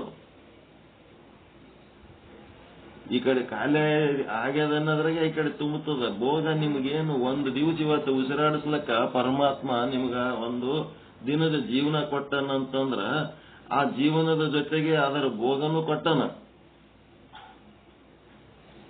ಆ ಜೀವನದ ಜೊತೆಗೆ ಅದರ ಭೋಗನೂ ಕೊಟ್ಟನ. ಆ ಭೋಗ ಈ ಅಂದ್ರೆ ಬಿಡಂಗಿಲ್ಲ. ಅದು ಮತ್ತೆ ಬಂದು ನಿಮ್ಮನ್ನ ಈ ಏನ್ ಕೊಡಬೇಕು ಕೊಟ್ಟೆ ಓದ್ತದ. ಅದ್ರ ಮೇಲೆ ವಿಶ್ವಾಸ ಇಲ್ಲ. ಅದಕ್ಕೆ ಏನಾಗ್ಯದ, ಧನಗುಣ ಸಂಗ್ರಹ ಮಾಡಿ ತನ್ನ ಸೇಫ್ಟಿ, ಅದ್ಯಾವಾಗ ಸ್ಟಾರ್ ಹೆಲ್ತ್ ಇನ್ಶೂರೆನ್ಸ್. ಒಬ್ಬೊಬ್ಬರಿಗೆ ಸ್ಟಾರ್ಟಿಂಗ್ 5,000 ಇಸ್ಕೋತಾರ ಒಂದ್ ವರ್ಷಿಗೆ. ಮುಂದಿನ ವರ್ಷ 12,000 ಕಟ್ ಅಂತಾರ. ಅದ್ರ ಮುಂದಿನ ವರ್ಷ 25,000 ಕಟ್ ಅಂತಾರ. ಏನಾರ ಆದ್ರೆ ಹೆಂಗ ಏನಾತು? ಜೀವ ಹೊತ್ತು ಬಹಳ ಸಾಯ್ತಾರ ಅಷ್ಟೇ. ಏನಾತು ಏನಾರ ಆದ್ರ ಅನ್ನೋದು ದುಡಿದ ರೊಕ್ಕ ಎಲ್ಲ ಅವನಿಗೆ ತಿನ್ಸೋದು. ಅಂಜಿಸಿ ರೊಕ್ಕ ತಿಂತಾರ. ಈ LIC ಅವರು ಏಟರೆ ವಾಪಸ್ಸರೆ ಕೊಡ್ತಾರ. ಈ ಹೆಲ್ತ್ ಇನ್ಶೂರೆನ್ಸ್ನವ್ರು ₹1 ಕೊಡಂಗಿಲ್ಲ. ಒಣ ಮಿಂಡ್ರು ಹೊಸ ರೊಕ್ಕ ಆ ಕಡೆ. ಹೆಲ್ತ್ ಇನ್ಶೂರೆನ್ಸ್ ಅಂತ ಹೇಳಿ ಒಂದ್ ದೊಡ್ಡ ನಾಟಕ ಎಬ್ಬಿಸಿ ದುಡಿದ ರೊಕ್ಕ ಎಲ್ಲ ಆ ಕಡೆ ಹೊಳ್ಳಿ ಇಸ್ಕೊಳ್ಳಂಗ, ಹೊಳ್ಳಿ ಏನು ಕೊಡಂಗಿಲ್ಲ. ಲೈಫ್ ಇನ್ಶೂರೆನ್ಸ್ನವ್ರು ಅಟ್ಲೀಸ್ಟ್ ಏನಪ್ಪಾ ಅಂತಂದ್ರ ಲಾಸ್ಟಿಗೆ ಮನುಷ್ಯ ಬದುಕಿದ್ರೆ ಮೆಚುರಿಟಿ ವ್ಯಾಲ್ಯೂ ಕೊಡ್ತಾನ, ಸಾತ್ತರ ಅವ್ರ ಮನೆಯವ್ರಿಗಾರ ರೊಕ್ಕ ಕೊಡ್ತಾನ. ಇವ್ರು ಹೆಲ್ತ್ ಇನ್ಶೂರೆನ್ಸ್ನವ್ರು ಎಲ್ಲ ರೊಕ್ಕ ಆ ಕಡೆ ₹1 ಒಳಗೆ ಕೊಡೋದು. ಬರೀ ತಾವೇ ತಿಂದು ಮಜಾ ಮಾಡೋದು. ಅವ್ರ ಆಫೀಸ್ಗಳಿಗೆ ಹೋದ್ರ ಏರ್ ಕಂಡೀಷನ್ ರೂಮ್ ಏನು, ಅವ್ರ ಆಫೀಸ್ ಏನು, ಅವ್ರದ್ದು ವೈಭವ ಏನು, ಯಾರ ರೊಕ್ಕದಾಗ ಮಜಾ ಮಾಡ್ತಿರ್ತಾರ? ನಮ್ಮ ರೊಕ್ಕದಾಗೆ ಮಜಾ ಮಾಡ್ತಿರ್ತಾರ. ₹1 ಅಲ್ಲ, ಮತ್ತೆ ಕಟ್ರಿ ಅಂತ ಫೋನ್ ಮಾಡಿ ಕೇಳ್ತಿರ್ತಾರ. ಮೊದಲೇನು ಒಂದು $200, $100, $30, $40 ಇತ್ತು. ಒಂದು ಗಾಡಿ ತಗೊಂಡ್ರ 2,000, 3,000 ಕಟ್ಟಿಸ್ಕೊಳಕತ್ತಾರ ಪ್ರತಿ ವರ್ಷ. ಏನಾಗ್ತಿರ್ತದ ಗಾಡಿಗಂತದು? ಏನ್ ಕಳೀತದ, ಏನ್ ಸುಡ್ತದ, ಏನಾಗ್ತದ? ಅದ್ರ ಗಾಡಿ 4 ಪಟ್ಟು ರೊಕ್ಕ ವಸೂಲಿ ಮಾಡ್ತಾರ ಅವ್ರ ಹೆಲ್ತ್ ಇನ್ಶೂರೆನ್ಸ್ನವ್ರು. ಅದು ಗಾಡಿ ಮುಗಿಯೋದ್ರಾಗೆ ಏನಿಲ್ಲ. ಯಾರಿಗಾರ ಇಂಥವ್ರಿಗೆ ಹೆಲ್ತ್ ಇನ್ಶೂರೆನ್ಸ್ಲಿಂತ ಇಂಥ ರೊಕ್ಕ ಕೊಟ್ಟಾರ, ಇಂಥದ್ ಸುಟ್ರ ಈಟ್ ರೊಕ್ಕ ಕೊಟ್ಟಾರ, ಇಂಥದ್ ಕಳದ್ರ ಈಟ್ ರೊಕ್ಕ ಕೊಟ್ಟಾರ ಅಂತ ಯಾರ್ಯಾರ ಹೇಳೋರು ಕೇಳೋರು ಅದಾರ ಎಲ್ಲರೇ? ಅವ್ರದೇ ಒಂದು ಟೀಮ್ ಅದ. ಅವ್ರಿಗೆ ಪರಿಚಯ ಇದ್ದವ್ರಿಗೆ ಅವರೇ ಗೈಡ್ ಮಾಡ್ತಾರ. ಗಾಡಿ ಹಳಿದಾಗೆ ಅದು ಹೆಂಗ್ ಮಾಡಮ್ಮ ಅಂದ್ರೆ ಎಲ್ಲಾರ ಹಾಳು ಬಾಯಾಗ ಹಾಕು, ಕಳೆದದಂತ ಹೇಳಿ ಒಂದು ಲೆಟರ್ ಕೊಡು, ಇಷ್ಟು ಇನ್ಶೂರೆನ್ಸ್ ರೊಕ್ಕ ಕೊಡ್ತೀವಿ ಅಂತ ಹೇಳಿ ಅದಕ್ಕೆ ಅವ್ರು ಗೈಡ್ ಮಾಡಿ. ಮತ್ತೆ ಈ ಫ್ಯಾಕ್ಟ್ರಿ ಲಾಸ್ ಆಗ್ಯದ ಏನ್ ಮಾಡ್ಬೇಕು ಅಂದ್ರೆ ಬೆಂಕಿ ಹಚ್ಚತ್ ಅವರೇ ಗೈಡ್ ಮಾಡಿ, ಬೆಂಕಿ ಹಚ್ಚಿ ಫ್ಯಾಕ್ಟ್ರಿ ಬೆಂಕಿ ಹಚ್ಚದ ಅಂತೇಳಿ ರೊಕ್ಕ ಎತ್ತಿ ಅವ್ರಿಟ್ಟು ಇವ್ರಿಟ್ಟು ತಿನ್ಬಿಡ್ತಾರ. ಜನರಲ್ ಇನ್ಶೂರೆನ್ಸ್, ಹೆಲ್ತ್ ಇನ್ಶೂರೆನ್ಸ್ ಏನ್ ಅದಾವಲ್ಲ ಇವೆಲ್ಲ ಬಹಳ ಕಟ್ಟಿದ್ದೆಲ್ಲ ಆ ಕಡೆ. ಅವ್ರೇನು ₹1 ಒಳ್ಳೆ ಕೊಡಂಗಿಲ್ಲ. ಮನಿಗೆ ಇನ್ಶೂರೆನ್ಸ್ ಮಾಡಿಸ್ತಾರ ಅವ್ರು. ಏನ್ ಮನ್ಯಾಗ ಏನ್ ಸಾಮಾನ್ ಅದ, ಟಿವಿಗೆ ಇನ್ಶೂರೆನ್ಸ್ ಮಾಡ್ತಾರೆ. ಟಿವಿ ಏನಾರ ಆಯ್ತಂದ್ರ ಮಾಡ್ತಾರೆ. ಎಲ್ಲದಕ್ಕೂ ಇನ್ಶೂರೆನ್ಸ್ ಮಾಡ್ತೀವಿ. 1 ವರ್ಷ 25 ವರ್ಷ ನಿಮ್ ಟಿವಿ ಬರ್ತಿರ್ತದ. ಅದಕ್ಕೆ ಏನಾಗಿರ್ತದ 1 ವರ್ಷ ಮ್ಯಾಗ? ಏನಾಗಿರೋದು. ಏನಾರ ಆಯ್ತು ಅಂತಂದ್ರ ನಮ್ಮದು 7,500 ರೂಪಾಯಿ ಹೆಲ್ತ್ ಇನ್ಶೂರೆನ್ಸ್ 6 ತಿಂಗಳಿಗೊಮ್ಮ, ವರ್ಷಿಗೆ 15,000 ಕಟ್ಟಿವಿ. ಅವ LIC ಏಜೆಂಟ್ ಮತ್ತ ಅದರ ಡೆವಲಪ್ಮೆಂಟ್ ಆಫೀಸರ್ ಇಬ್ರು ಕೂಡಿ ಹೇಳ್ಯಾರ ಲಾಸ್ಟಿಗೆ ಮೆಚುರಿಟಿ ಇಟ್ ಬರ್ತದ ಅಂತೇಳಿ. ಈಗ ಹೋಗಿ ಅಲ್ಲಿ ಆಫೀಸ್ನಾಗ ಕೇಳಿದ್ರೆ ₹1 ಬರಲ್ಲ. ಇದಕ್ಕೆ ಹೆಲ್ತ್ ಇನ್ಶೂರೆನ್ಸ್ ಅದ, ಇದಕ್ಕೆ ₹1 ಬರಲ್ಲ. ₹1 ಬರಲ್ಲ ಬರ್ತದಂತ ಹೇಳ್ಯಾರ ಅಂತಂದ್ರೆ ಅವ್ರೇನ್ರಿ ಏಜೆಂಟ್ರು ಹೇಳ್ತಾರ, ಡೆವಲಪ್ಮೆಂಟ್ ಆಫೀಸರ್ ಹೇಳ್ತಾರ, ನಿಮ್ಮ ಪಾಲಿಸಿ ಒಳಗೆ ರೂಲ್ಸ್ ಪ್ರಿಂಟ್ ಮಾಡಿರ್ತಾರಲ್ಲ, ಆ ಪ್ರಿಂಟ್ ಮಾಡಿದ ರೂಲ್ಸ್ಗಳು ಓದ್ಕೋರಿ ಅಂತ. ಆ ಪ್ರಿಂಟ್ ಮಾಡಿದ ರೂಲ್ಸ್ ಓದ್ಬೇಕಂತದ ಪಾಲಿಸಿ ತೆಗೆದು ನೋಡಿದ್ರೆ ಒಳಗೆ ಸ್ವಚ್ಛ ವೈಟ್ ಪೇಪರ್ ಅದು ಹೆಲ್ತ್ ಇನ್ಶೂರೆನ್ಸ್ ಒಳಗೆ ಏನು ಇಲ್ಲ, ಸುಮ್ಮನೆ 2 ಪೇಪರ್ ಮಡಿಸಿ ಪ್ರಿಂಟ್ ಮಾಡಿ ಕೊಟ್ಟಾರ ಒಂದ್ ಕಡೆ ಎಲ್ಲೋ. ವರ್ಷಿಗೆ 15,000 ರೂಪಾಯಿ ಕಟ್ಟಿವಿ ಅಂದ್ರೆ ಒಂದು 25 ವರ್ಷ ಕಟ್ಟಿವಿ ನಾವೀಗ, ₹1 ಬರಲ್ಲ ಅಂತ. Health protection plus LIC agent ಮತ್ತೆ ಡೆವಲಪ್ಮೆಂಟ್ ಆಫೀಸರ್ ಇಬ್ರು ಕೂಡಿ ಸುಳ್ಳು ಹೇಳಿ ಪಾಲಿಸಿ ಮಾಡಿ ವರ್ಷಿಗೆ 15,000 ಅಂದ್ರೆ 10 ವರ್ಷಿಗೆ 1.5 ಲಕ್ಷ, ಸುಮಾರು 4.5-5 ಲಕ್ಷ ರೂಪಾಯಿ ನಾವು ದುಡ್ದದ್ದು ಹಿಂಗ ಗಾಳಿಗೆ ಹಾರಿಸಿಬಿಟ್ಟಾರ. ಅದೇನು ₹1 ಬರಲ್ರಿ, ಇಲ್ಲ ಅದೇನು ಬರಲ್ರಿ ಹೆಲ್ತ್. ಮತ್ತೆ ಏನಾರ ನಿಮ್ಗೆ ಏನಾರ ಆಯ್ತಂದ್ರೆ ಇನ್ಶೂರೆನ್ಸ್ ಕೊಡ್ತೀವ್ರಿ, ಅದಕ್ಕೆ ರೆಗ್ಯುಲರ್ ಆಗಿ ಕಟ್ಟಬೇಕು ಮುಂದಿಂದು. ಆದ್ರೆ ನೀವು ಅದ್ರೊಳಗೆ ದವಾಖಾನೆಗೆ ಅಡ್ಮಿಟ್ ಆದ್ರೆ ಫಸ್ಟ್ 2 ದಿವಸದ್ದು ಕೊಡಲ್ಲ ಅಂತ. ಫಸ್ಟ್ 2 ದಿವಸದ್ದು ಕೊಡಲ್ಲ ಅಂತಂದ್ರೇನು? ಫಸ್ಟ್ 2 ದಿವಸ ಅವರೆಲ್ಲ ಟೆಸ್ಟ್ ಮಾಡೋದು, ಫಸ್ಟ್ 2 ದಿವಸ ಎಲ್ಲ ದೊಡ್ಡ ಖರ್ಚಿರೋದು, 3ನೇ ದಿವಸ ಏನ್ ಖರ್ಚಿರ್ತದೆ? ಎಂದು ಅಡ್ಮಿಟ್ ಆಗ್ತೀರಿ ಅದರ ದಿವಸಲಿಂತ 2 ದಿವಸ ಏನ್ ಖರ್ಚು ಮಾಡಿರ ಅದು ಕೊಡಲ್ಲ, 3ನೇ ದಿವಸಲಿಂತ ಕೊಡ್ತೀರಿ. ನೋಡ್ರಿ ಅವ್ ಹೆಲ್ತ್ ಪ್ರೊಟೆಕ್ಷನ್ ಪ್ಲಸ್ ಅಂತ ರೂಲ್ಸ್ ಅದಾವ, ಯಾರ ಮಾಡಿಸ್ಲಕ್ ಹೋಗ್ಬೇಡ್ರಿ. LIC ಅವರು ಇಂಥವೇನಾರ ಹೆಲ್ತ್ ಪಾಲಿಸಿ ಹೌದು, ಎಂಡೋಮೆಂಟ್ ಪಾಲಿಸಿ ಅವು ಏನದಾವ ಅವು ಚಲೋ ಅದಾವ, ಅವೆಲ್ಲ ರೊಕ್ಕ ಚಲೋ ಬರ್ತದ, ಇನ್ಶೂರೆನ್ಸ್ ಎಲ್ಲ ಚಲೋ ಅದ. ಇವರೆಲ್ಲ ಯೂನಿಟ್ ಲಿಂಕ್ಡ್ ಪಾಲಿಸಿಗಳಂತ, ಯೂನಿಟ್ ಲಿಂಕ್ಡ್ ಪಾಲಿಸಿಗಳು, ಹೆಲ್ತ್ ಪಾಲಿಸಿಗಳು ದಯವಿಟ್ಟು ಇವು ಮಾಡಿಸ್ಲಕ್ ಹೋಗ್ಬೇಡ್ರಿ. ಬಹಳ ಮೋಸ, ಬಹಳ. ನಾನಂತೂ ಜಗ್ಗಿ ಲಾಸ್ ಮಾಡ್ಕೊಂಡಿನಿ, ಮತ್ತೆ ನಿಮ್ಗೆ ಯಾರಿಗೆ ಆಗಬಾರ್ದು ಅನ್ನೋದಕ್ಕೆ ನಿಮ್ಗೆ ಹೇಳಕತ್ತೀನಿ ನಾನು. ಇರಲಿ, ಏನಕ್ಕಾಗಲ್ಲಕ್ಕ. ಧನ ಗುಣವ ಕಳೆದು ಮಮ ಕಾಯ. 3 ಅಂತಸ್ತ ಬಿಲ್ಡಿಂಗ್ ಕಟ್ಟ್ಯಾರ ರಾಯಚೂರಾಗ, ಮ್ಯಾಲ ಪೂರಾ ಮ್ಯಾಲ ಏರಿ ಹೋಗಿ ಕೇಳಿ ತಾಸುಗಟ್ಲೆ ಕೂತು ತಲೆ ಕೆಡಿಸ್ಕೊಂಡ್ರು ₹1 ಬರಲ್ಲ ಅಂದಾಗ ಆ ಮನುಷ್ಯಗೆ ಏನಾಗಿರ್ಬೇಕು ಪರಿಸ್ಥಿತಿ? ದುಡಿದ ರೊಕ್ಕ ಹೆಂಗ್ ತಿಂದ ಹಾಕ್ತಾರಲ್ಲಪ್ಪ ಇವರು, ಎಂತ ಕಳ್ರದಾರ ಅಂತ. ಸುಳ್ಳಗೊಳ್ಳ ಹೇಳಿ ಪಾಲಿಸಿ ಮಾಡಿ ಮತ್ತೆ ಎದುರು ಸಿಕ್ಕರ್ ಮಾತಾಯ್ತಾ ಆಡ್ಸಂಗಿಲ್ಲ. ಈಗ ಅವ್ರು ರಿಟೈರ್ ಆಗಿ ಎಲ್ಲ ಕಟ್ಟದ್ ಮುಗಿದಿರ್ತದ, ಇವ್ರಿಗೇನ್ ಮಾತಾಡಿಸ್ಬೇಕು? ಮತ್ತಿನ ದುಡಿಯವ್ರು ಯಾರ್ಯಾರ ಇದ್ರು ಹುಡುಕೊತ್ ಓದ್ತಿರ್ತಾರೆ ಪಾಲಿಸಿ ಮಾಡಿಸ್ಬೇಕಂತ.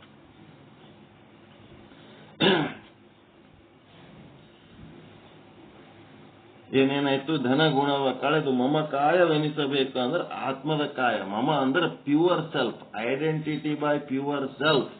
ಇದನ್ನು ತಿಳ್ಕೊಳ್ರಿ. ಶುದ್ಧ ಆತ್ಮ, ಶುದ್ಧ ಬ್ರಹ್ಮ, ಅದರಿಂದ ಗುರುತಿಸಿಕೊಳ್ಳೋದು ಮಮ ಕಾಯ. ಯಾರ ಕಾಯ? ಭಕ್ತ ಕಾಯ, ಮಮ ಕಾಯ. ಕೃಷ್ಣ ಹೇಳನಿಲ್ಲ ಭಗವದ್ಗೀತೆ ಒಳಗ. ಯಾರು ಭಕ್ತರಿರ್ತಾರ ಅವನ ಶರೀರ, ಯಾರ ಶರೀರ ಅದು? ನನ್ನ ಶರೀರ ಅಂತ ನಾವು ಕೃಷ್ಣ. ಭಕ್ತ ಕಾಯ, ಮಮ ಕಾಯ. ಮಮ ಭಕ್ತ ಮಮ ಅಧಿಕ. ನನ್ನ ಭಕ್ತ ನನ್ಕ ದೊಡ್ಡವಿರ್ತಾನ. ಯಾಕಂತಂದ್ರ ಅವನ ಹೃದಯದ ಒಳಗ ನನಗೆ ಇಟ್ಕೋತಾನವ. ನಾನು ಜಗದಾಗಲ್ಲ ಮುಗಿಲಾಗಲ್ಲ ಇರಬಹುದು, ನಾನು ಎಷ್ಟು ದೊಡ್ಡವಿದ್ರು ನನಗೆ ಎಲ್ಲಿ ಧಾರಣೆ ಮಾಡ್ಯಾನವನು? ಜಗದಾಗಲ್ಲ ಮುಗಿಲಾಗಲ್ಲ ಮಿಗೆಯಾಗಲ್ಲ ನಿಮ್ಮಗಲ್ಲ ಪಾತಾಳದಿಂದ ತತ್ತ ಬ್ರಹ್ಮಾಂಡದಿಂದ ತತ್ತ ಅಂತ ಪರಮಾತ್ಮಗ ಭಕ್ತ ಎಲ್ಲಿ ಇಟ್ಕೊಂಡನವ? ಎಲ್ಲಿ ಇಟ್ಕೊಂಡನ್ರಿ ಭಕ್ತ? ಆ ಪರಮಾತ್ಮಗೆ ಎಲ್ಲಿ ಇಟ್ಕೊಂಡನ? ತನ್ನ ಹೃದಯದಾಗ ಇಟ್ಕೊಂಡನು. ಹೃದಯದೊಳಗೆ ಇಟ್ಕೋಬೇಕಾದ್ರ ಆ ಹೃದಯ ಆ ಪರಮಾತ್ಮನಕ್ಕಿಂತ ದೊಡ್ಡದಾದ ಇಲ್ಲ ಒಂದು? ದೊಡ್ಡದ್ರೆ ಸಣ್ಣದ ಇಟ್ಕೊಳಕ್ ಬರ್ತದ ಇಲ್ಲ?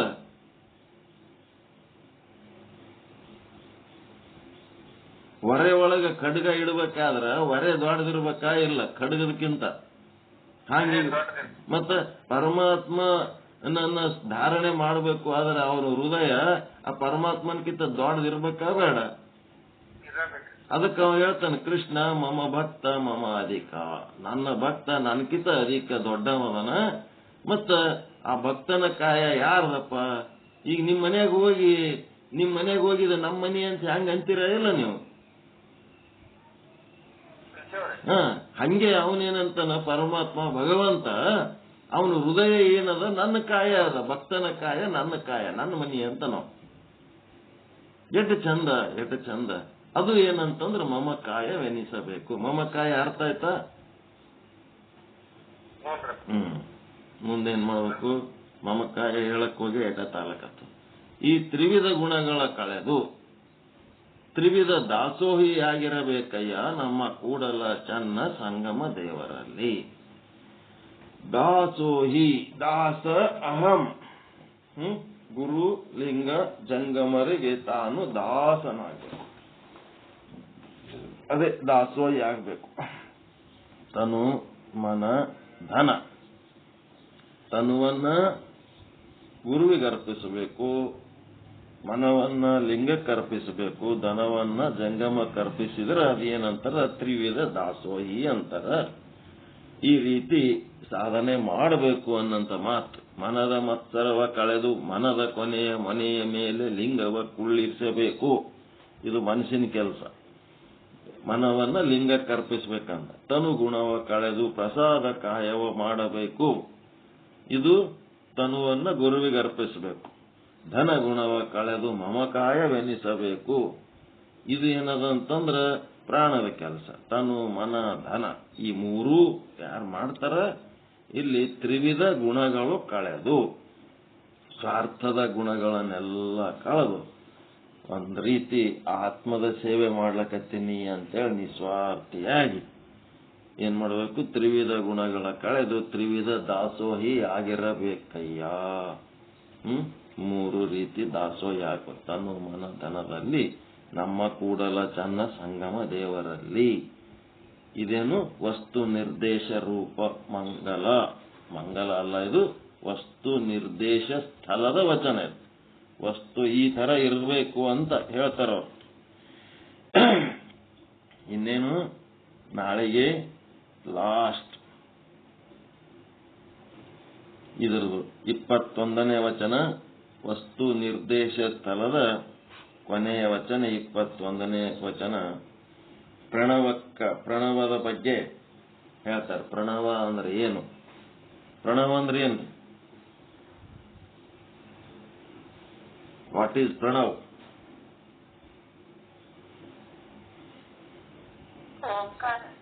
ಓಂಕಾರ. ಓಂಕಾರ ಅಂದ್ರೆ ಏನದು? ಒಂದು ಅಕ್ಷರ. ಎಂತ ಅಕ್ಷರ ಅದು? ಬೀಜಾಕ್ಷರ. ಓಂಕಾರ ಒಂದು ಬೀಜಾಕ್ಷರ. ಈ ಸಿದ್ಧಾಂತ ಶಿಖಾಮಣಿ ಅಂತಂದ್ರ 108 ಮಣಿಗಳ ಮೇಲೆ 9ನೇ ಮಣಿ, 109ನೇ ಮಣಿ ಅದಲ್ಲ, ಅದು ಶಿಖಾಮಣಿ ಅಂತಾರ. ಅದಕ್ಕೆ 108 ಆದ್ಮೇಲೆ 109ನೇ ಮಣಿ. ಹಂಗ ಅದು ಶಿಖಾಮಣಿ ಇದ್ದಂಗ ಅದು ಓಂ. ಓಮನ ಅಕ್ಷರದ ತೆಳಗ ಏನೇನದವ? ಓಂ ಅನ್ನೋದು ಒಂದ್ ಅಕ್ಷರ ಹಿಡಿದ್ರಿ ಅಂತಂದ್ರ ಅದರ ತೆಳಗ ಓಂ ಅನ್ನೋದಕ್ಕೆ ನೀವು ಒಂದು ಅಕ್ಷರ ಅಂದ್ರಿ ಅಂತಂದ್ರೆ ಅದರ ತೆಳಗ 108 ಮಣಿ ಹೆಂಗದವಲ್ಲ, ಈ ಓಮಿನ ತೆಳಗ ಏನದವ? 52 ಅಕ್ಷರ ಅದಾವ. ಓಮಿನ ತೆಳಗ 52 ಅಕ್ಷರ ಅದಾವ. ಅ ಐ ಉ ಎ ಐ ಓ ಔ ಅಂ ಆ ಅದು ರೂ ರೂ ಏನೇನದವಲ್ಲ ಎಲ್ಲ. ಕ ಕ ಗ ಗ ಚ ಚ ಜ ಜ ಟ ಟ ಡ ಡ ಣ ತ ತ ದ ದ ನ ಪ ಪ ಬ ಬ ಮ ಎರ ಲ ವ ಶ ಶ ಸ ಹ ಳ ಚ ಜ್ಞ. ಇವನ್ನ ಹಿಡ್ಕೊಂಡು ಮುಂದ ಬಳ್ಳಿಗಳು ಕ ಕ ಕಿ ಕಿ ಕು ಕು ಕೆ ಕೆ ಕೈ ಕೋ ಕೋ ಕೌ ಕಂ ಖ ಅಂತೇಳಿ ಅದೆಲ್ಲ ಬರ್ತದೆ. ಆ ಓಂ ಅಕ್ಷರದ ಸಂಗತಿ ಏನದ? 52 ಅಕ್ಷರ ಅದಾವ. ಈ 52 ಅಕ್ಷರದಾಗ ಯಾವ ಅಕ್ಷರ ಕೆಟ್ಟದ್ದದ, ಯಾವ ಅಕ್ಷರ ಒಳ್ಳೇದದ, ಯಾವ್ದು ಕೆಲ್ಸಕ್ಕೆ ಬರ್ಲಾರ್ದದ ಅದ್ರಾಗ?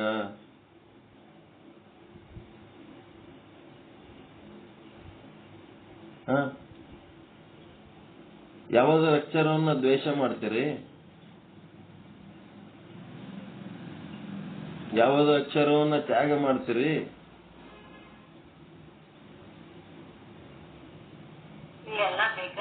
ಎಲ್ಲ ಅಕ್ಷರಗಳು ಬೇಕು. ಎಲ್ಲ ಅಕ್ಷರಗಳು ನಿಮ್ಮ ಪ್ರೀತಿಯ ಅಕ್ಷರಗಳೇ ಅದಾವ ಇಲ್ಲ?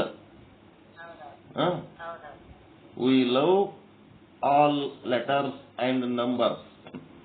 1 2 3 4 5 6 7 8 9 ಪ್ಲಸ್ 0 ಇವಿಷ್ಟು ಅಂಕಿಗಳು ಮತ್ತ ಅವು 52 ಅಕ್ಷರಗಳು. ಇವುಗಳನ್ನ ನಾವು ಪ್ರೀತಿಸ್ತೀವಿ, ಗೌರವಿಸ್ತೀವಿ. ಅವೇ ಅಕ್ಷರಗಳನ್ನ ಬಳಸಿ ನಿಮಗೊಂದು ಪತ್ರ ಬರೆದ್ರ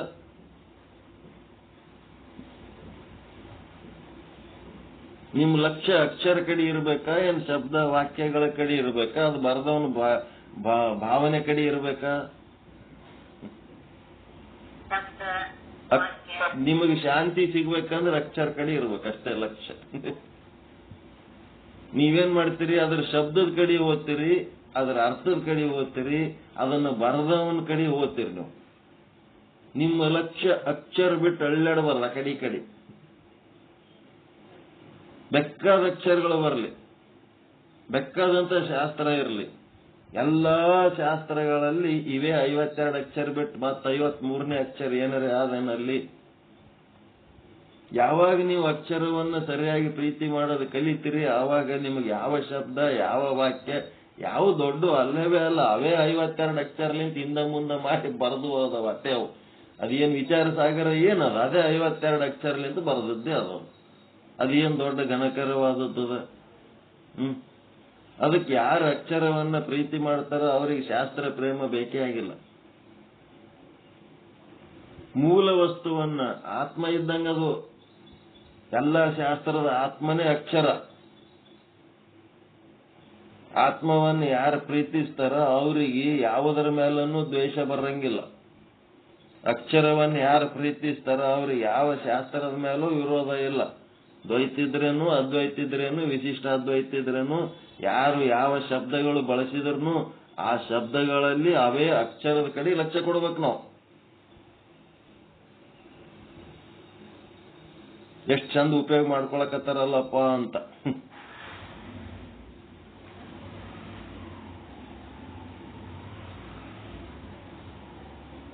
ಅಕ್ಷರದ ಲಕ್ಷ್ಯ ಕೊಟ್ರೆ ಶಾಂತಿನೇ ಅದ. ಶಬ್ದದ ಕಡೆ, ವಾಕ್ಯದ ಕಡೆ, ಅವ್ರ ರಚನೆ ಮಾಡಿದವನ ಕಡೆ ವಾದ್ರಿ ಅಂತಂದ್ರೆ ಅಶಾಂತಿ ಅದು. ಅದಕ್ಕೆ ಎಲ್ಲಿ ಶಾಂತಿ ಅದ ಅಲ್ಲಿರ್ಬೇಕು, ಅಶಾಂತಿ ಆಗಲ್ಲಿ ಹೋಗ್ಬಾರ್ದು. ಎಂತ ಬೈಗುಳುಗಳು ಇದ್ರು ಸಹಿತ ಅವು ಎಲ್ಲ ಇದೇ ಅಕ್ಷರಲಿಂತೆ ಆಗ್ಯಾವ. ಏನ್ ಬೇರೆ ಅಕ್ಷರಗಳು ಎಲ್ಲಿದ್ದಾರೆ ತಂದು ಹಾಕ್ಯಾರ ಅವ್ರು. ಅದಕ್ಕೆ ಪ್ರಣವ ಓಂ ಅನ್ನೋದು ಈ 52 ಅಕ್ಷರಗಳ ತಲೆ ಕೆಡಿಸ್ಕೊಳ್ಳಕ್ಕಿಂತ ಒಂದ್ ಅಕ್ಷರ ಕಡೆ ತಲೆ ಇಟ್ಕೊಂಡು ಏನೇ ಸಮಸ್ಯೆ ಆದ್ರೆ ಓಂ ಓಂ ಓಂ ಅನ್ಕೋತಿರ್ಬೇಕು. ಓಂ ಅಂದ್ರೆ ಎಲ್ಲ ಶಾಂತಿ ಸಿಗ್ತು. ಬೀಜಾಕ್ಷರ.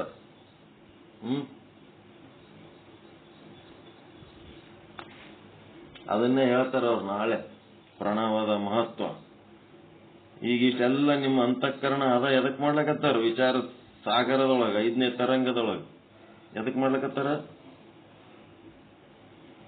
ಪ್ರಣವ ಹೇಳೋರದ ಇದ್ರಾಗ ನಿಮಗ ಪ್ರಣವದ ಬಗ್ಗೆ ಉಚ್ಚಾರದ ಮಹತ್ವ ಹೇಳೋರ. ಅದರ ಸಲುವಾಗಿ ನಿಮ್ಮ ಅಂತಃಕರಣ ಹದ ಮಾಡಿ ಮಾಡಿ ಮಾಡಿ ಮಾಡಿ ಮಂತ್ರ ಧ್ಯಾನ ಮಾಡ್ಬೇಕಾದ್ರೆ ಮಂತ್ರ ಬೇಕಲ್ಲ, ಉಪಾಸನೆ. ಅದಕ್ ಮುಂದ ಮಂತ್ರ ಕೊಟ್ಟು ಉಪಾಸನೆಗೆ ಹಚ್ಚೋರದಾರ. ವಿಚಾರ ಸಾಗರದಾಗ 5ನೇ ತರಂಗದಾಗ ಉಪಾಸನೆಗೆ ಬರ್ತಾರ. ಅದು ಹದ ಮಾಡೋದಕ್ಕೆ ಇವೆಲ್ಲ ಹೇಳಕತ್ತಾರ. ಎಲ್ಲ ಶರೀರ ಮನಸ್ಸು ಎಲ್ಲ ಹೇಳಿ ಕಡೆಗೆ ನಿಮಗ್ ಪ್ರಣವಕ್ಕೆ ಕರ್ಕೊಂಡು ಹೋಗ್ತಾರ. ಅದೇ ಪ್ರಣವದ ಬಗ್ಗೆ ನಾಳೆ ಚನ್ನಬಸವಣ್ಣವ್ರು ಹೇಳ್ತಾರ.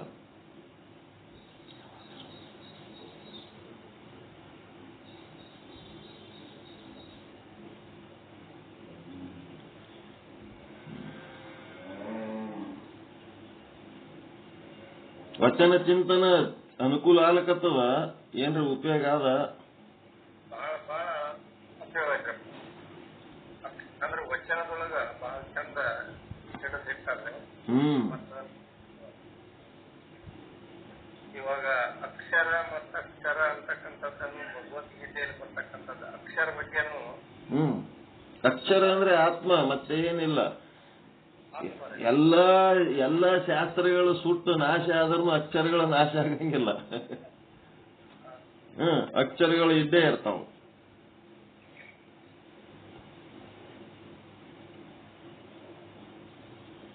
ಶಾಸ್ತ್ರಗಳ ನಾಶ ಆಗ್ಬೋದು. ನಾಳಂದ ಯೂನಿವರ್ಸಿಟಿಗೆ ಬೆಂಕಿ ಹಚ್ಚಿದ್ರ ಎಷ್ಟು ವರ್ಷ ಸುಟ್ಟದಂತದು ಗೊತ್ತರ? 500 ವರ್ಷ ಸುಟ್ಟದಂತ. 500 ವರ್ಷ. ಎಷ್ಟು ಸಾಹಿತ್ಯ ತಯಾರು ಮಾಡಿಟ್ಟಿರ್ಬೋದು. ಎಷ್ಟು ಎಷ್ಟು ಬಹಳ ದೊಡ್ಡ ಪ್ರಮಾಣದ ಜ್ಞಾನ ಅಂತ ನಮ್ಮ ದೇಶದ್ದು.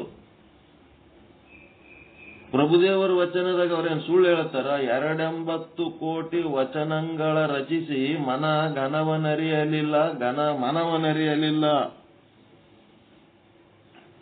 160 ಕೋಟಿ ವಚನಗಳ ರಚನೆ ಮಾಡಿವಿ ಅಂತ ಹೇಳ್ತಾರ ಎಲ್ಲ ಶರಣರು ಕೂಡಿ. 160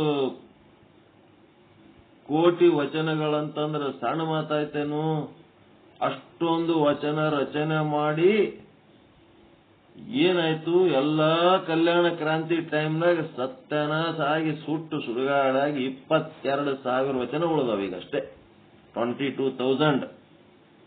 ಆ 22,000 ವಚನಗಳನ್ನೇ ನಾವು ಚಂದ ಓದ್ಬೇಕಾದ್ರೆ ದಿನ 5 ವಚನಗಳನ್ನ ತಿಳ್ಕೊಂಡ್ರೆ 12 ವರ್ಷ ಬೇಕು. ವಚನ ಸಾಹಿತ್ಯ ಸಂಪೂರ್ಣ ತಿಳಿಬೇಕಾದ್ರೆ 12 ವರ್ಷ ಬೇಕಂದ್ರೆ ಅದೇ ಹಂಗ್ರಿ. 12 ವರ್ಷ ಕೂತ್ ಹೆಂಗ್ ಓದ್ಬೇಕಂದ್ರೆ ಇವತ್ಲಿಂತೆ ದಿನ ಒಂದು ವಚನ ಓದ್ಕೊತ ಹೋದ್ರೆ 12 ವರ್ಷ ಆಗೇ ಆಗ್ತದೆ. ಎಲ್ಲಿ ಗೊತ್ತು? ಕತ್ತಿಗೆ ವಯಸ್ಸು ತಂತಾನೆ ಆಚರ್ತದ. ಅದೇನು ವಯಸ್ಸು ನಾವು ಮಾಡ್ಕೊಳ್ಳೋದು ಇರಂಗಿಲ್ಲ. ಕೆಲಸ ಚಾಲು ಮಾಡ್ಬೇಕು ಅಷ್ಟೇ. ಕೆಲಸ ಚಾಲು ಮಾಡಿದೇವಂತಂದ್ರ ಸಾಧನೆ ತಾನೇ ಹಾಕೋತ ಹೋಗ್ತದ. ಕೆಲಸನೇ ಮಾಡ್ಲಿಕ್ಕೆ ತಯಾರಿಲ್ಲ, ಫಸ್ಟ್ ಇಂದ ಚಾಲು ಮಾಡ್ಲಿಕ್ಕೆ ತಯಾರಿಲ್ಲ ಅಂತಂದ್ರೆ ಅದು ಅಲ್ಲೇ ಇರ್ತದೆ, ಇದು ಇಲ್ಲೇ ಇರ್ತದೆ. ಈಗ ನಾವು ಕೂತ್ ವಚನ ಹೇಳ್ತೀವಿ ಅಂತಂದ್ರೆ ಏನ್ ಬರದೇ ಹೇಳ್ತೀವಿ, ಓದಿ ಹೇಳ್ತೀವಿ? ಸುಮ್ಮಿಂಗ್ ವಚನ ನೋಡಿದ್ರೆ ಸಾಕು, ಒಳಗ ಲೈಟ್ ಹಚ್ಚಿಬಿಡ್ತು. ಹಂಗೆ ಹೇಳ್ಕೊತ ಹೋಗ್ತೀವಿ. ನಮಗ್ ಮತ್ತೆ ಒಳಗೆ ಎಲ್ಲೋ ವಿಚಾರ ಸಾಗರ ಅಂತ ಹೇಳಕ್ ಕೂತಿದಿ, ನೀನ್ ಮತ್ತೆ ವಚನ ಹೇಳ್ಕೊತ್ ಕೂತ್ರೆ ಹಂಗ ಕಾಡಪ್ಪ ಬಡಗಿ ತಗೊಂಡ್ ಬರಂಗದನ ಅಂತೇಳಿ ಕಾಡಪ್ಪನ ಅಂಜಿಕೆ ವಿಚಾರ ಸಾಗರ ಹೇಳ್ತೀವಿ ನಾವು. ಅವೇನ್ ಸಣ್ಣ ಹುಡುಗರು ವಚನ ಹೇಳ್ದಂಗೆ ಹೇಳ್ಕೊತ್ ಕೂತೀರಿ ನೀವು, ಬೈತಿರ್ತ. ಏನ್ ಮಾಡ್ಲಿಕ್ ಕೂತಿದಿ, ಏನ್ ಹೇಳಕತ್ತಿದಿ ಅನ್ನಂಗ ಒಂಥರ ಅಂಜಿಕ್ ಬರ್ತಿರ್ತದ. ಅದ್ರ ಸಲುವಾಗಿ ವಚನ ಕಂಟ್ರೋಲ್ ಮಾಡ್ಬಿಡ್ತೀನಿ. ಇಲ್ಲ ಅಂತಂದ್ರೆ ಒಂದೇ ವಚನ ಒಂದೇ ಸಾಲು ಬೆಳಕಾನ ಬೆಳಕು ಅಷ್ಟು ಬರಬೇಕು ಅನುಭವ ಅಂತಂದ್ರೆ ಅದ್ರೊಳಗೆ ಎಷ್ಟು ನಾವು ನುರಿಬೇಕಾಗ್ತದ, ಎಷ್ಟು ಅದಕ್ಕೆ ಸಮಯ ಕೊಡ್ಬೇಕಾಗ್ತದ, ಎಷ್ಟು ಚಿಂತನೆ ಮಾಡ್ಬೇಕಾಗ್ತದ. 10 ಚೀಲ ನಾವು ಬರೆದ ಪೇಪರ್ಗಳು ಚೀಲ ತುಂಬಿ ತುಂಬಿ ತುಂಬಿ ಚೆಲ್ಲಿಬಿಟ್ಟವ ಮೊನ್ನೆ. ಬರೆದದ್ದೇ ಬರೆದದ್ದು. ಎದಕ್ ಬೇಕದು ಬರೆದದ್ದು? ಕಸ ಒಳಗಿಂದ ಗಟ್ಟಿ ಆಗ್ಯದಲ್ಲ, ಸಾಕು ನಡಿ ಸಾಕು, ಯಾರು ಇರ್ಲಕ್ ಹೋಗ್ಬೇಡ್ರಿ. ಅದು ಬರಿಲಕ್ ಬರ್ಲಾರ್ದು ಬರಿಲಕ್ ಹೋಗಿ ಅದೇ ಸಾಹಿತ್ಯ ಆಗಿ ಕುಂತದ. ಈಗ ಬರಿಲಕ್ ಬರ್ತದೇನ್ರಿ ಅದು? ಬರಿಲಕ್ ಬರ್ಲಾರ್ದು ಬರ್ದೀವಿ. ಅದು ಏನು ಬರ್ದ್ರೂ ಏನು ಬರಿಬೇಕಂತೀನಿ ಅದು ಬರಿದೇ ಇಲ್ಲಲ್ಲ. ಇದನ್ನೇ ಯಾರ ಕೈಯಾಗಾರ ಕ್ವಾರ್ಟರ್ ಮತ್ತೆ ಪ್ರಿಂಟ್ ಮಾಡಿ ಇದನ್ನೇ ಒಂದು ಬುಕ್ ಮಾಡಿ ಇಟ್ಬಿಡ್ತಾರ. ನನ್ನ ಉದ್ದೇಶ ಇದು ಬರೆಯೋದಕ್ಕೆ ಅಲ್ಲ. ಇದು ಬರೆಯೋದು ನನ್ನ ಉದ್ದೇಶ ಅಲ್ಲ. ನಾನು ಏನ್ ಬರಿಬೇಕು ಅದು ಒಳಗೆ ಬರ್ಕೋಬೇಕು, ಒಳಗೆ ಎಲ್ಲ ನಡಿಬೇಕು. ಹೊರಗೆ ಬರೆಯೋದ್ರಾಗ ಏನು ಅದು ಬರೀಲಿಕ್ಕೆ ಬರಂಗಿಲ್ಲ. ಪ್ರಾಕ್ಟೀಸ್ ಅಷ್ಟೇ, ಪ್ರಯತ್ನ ಅಷ್ಟೇ.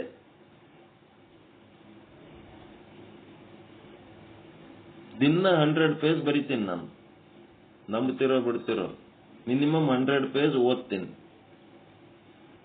ಒಂದು 100 ಪೇಜ್ ನೋಟ್ಬುಕ್ ಕಲಸೆ ಆಗ್ಬಿಡ್ತದೆ. ಬೆಳಗ್ಗೆಯಿಂದ ಸಂಜೆ ತನಕ ಗೀಚ್ಕೋತಿರ್ತೀನಿ, ಏನೇನೋ ಬರೀತೀನಿ. ಬರೆದು ಅವು ಏಸತ್ತು ಸಂಗ್ರಹ ಮಾಡಬೇಕು. ಒಂದು 100 ಪೇಜ್ ನೋಟ್ಬುಕ್ ಕೊಟ್ರೆ ಮುಂಜಾನೆ ಸಂಜೆ ತನ ಅದಂಗೆ ಹೆಂಗಾರ ಗುದ್ದಾಡಿ ಅದು ಚಲೋ ಇತ್ತು ಅಂತಂದ್ರೆ ಓದಿ ಮುಗಿಸೇ ಬಿಡ್ತೀನಿ. ಅದು ಇಡಂಗೆ ಇಲ್ಲ ನಾನು. ಅಷ್ಟು ಮಾಡ್ಲಿಲ್ಲ ಅಂದ್ರೆ ಸಮಾಧಾನ ಆಗಂಗಿಲ್ಲ ನಮಗೆ. ಅದೊಂದು ರೂಢಿ ಬಿದ್ದು. ಏನ್ ಮಾಡ್ಬೇಕೀಗ? Next. Okay,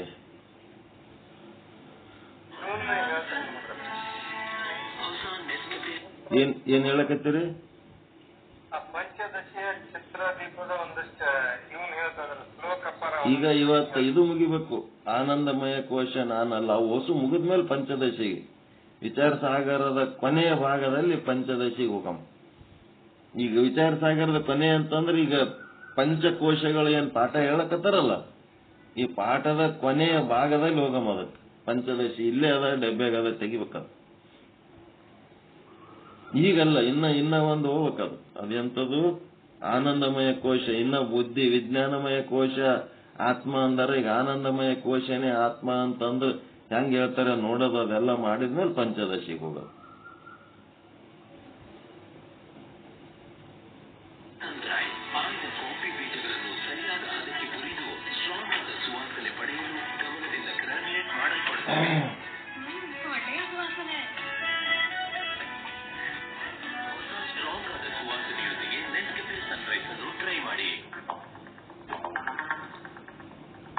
Line, fill, and go. Go, I got it.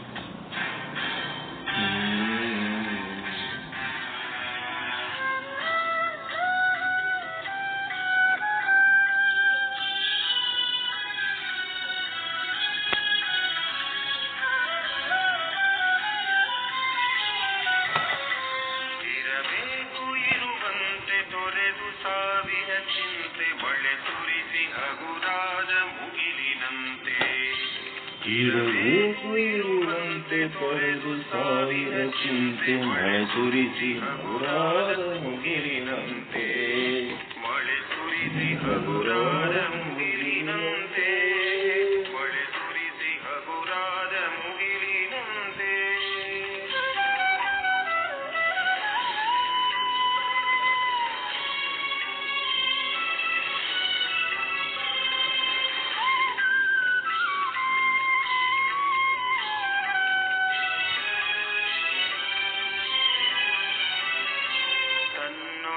ತಾರೆಗಳ ಗುಡಿಸಿ ರಾಶಿಯ ಮಾಡಿ ಬೆಳಕಿನುಂಡೆಯ ಬಾನಿ ಗುರುಳು ಬಿಟ್ಟು.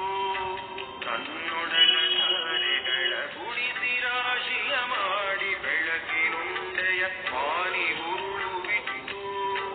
ಹೇಗೆ ಮರೆಯಾಗುವುದೋ ನಿರ್ಧನಿಕ ನಟ್ಟಿರುಳು, ಹಾಗೆ ಬಾಳಿಸು ಗುರುವೆ ಕರುಣೆ ಇಟ್ಟು. ಹೇಗೆ ಮರೆಯಾಗುವುದೋ ನಿರ್ಧನಿಕ ನಟ್ಟಿರುಳು, ಹಾಗೆ ಬಾಳಿಸು ಗುರುವೆ ಕರುಣೆ ಇಟ್ಟು.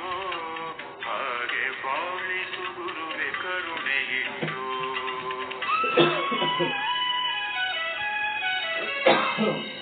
ತಾನು ಬಿಸಿಲಲಿ ನಿಂತು ತನ್ನ ಬಳಿ ಬರುವವಗೆ ತಣ್ಣಗಿನ ಆಸರೆಯ ನೆರಳ ಕೊಟ್ಟು. ತಾನು ಬಿಸಿಲಲಿ ನಿಂತು ತನ್ನ ಬಳಿ ಬರುವವಗೆ ತಣ್ಣಗಿನ ಆಸರೆಯ ನೆರಳ ಕೊಟ್ಟು. ಹೇಗೆ ಗೆಲುವಾಗುವುದು ಹಸಿರಲೆಯ ಹೊಂಗೆ ಮರ, ಹಾಗೆ ಬಾಳಿಸು ಗುರುವೆ ಪ್ರೀತಿ ಇಟ್ಟು. ಹೇಗೆ ಗೆಲುವಾಗುವುದು ಹಸಿರಲೆಯ ಹೊಂಗೆ ಮರ, ಹಾಗೆ ಬಾಳಿಸು ಗುರುವೆ ಪ್ರೀತಿ ಇಟ್ಟು. ಹಾಗೆ ಬಾಳಿಸು ಗುರುವೆ ಪ್ರೀತಿ ಇಟ್ಟು. ಇರಬೇಕು ಇರುವಂತೆ ತೊರೆದು ಸಾವಿರ ಚಿಂತೆ ಮಳೆ ಸುರಿಸಿ ಹಗುರಾದ ಮುಗಿಲಿನಂತೆ. ಮಳೆ ಸುರಿಸಿ ಹಗುರಾದ ಮುಗಿಲಿನಂತೆ.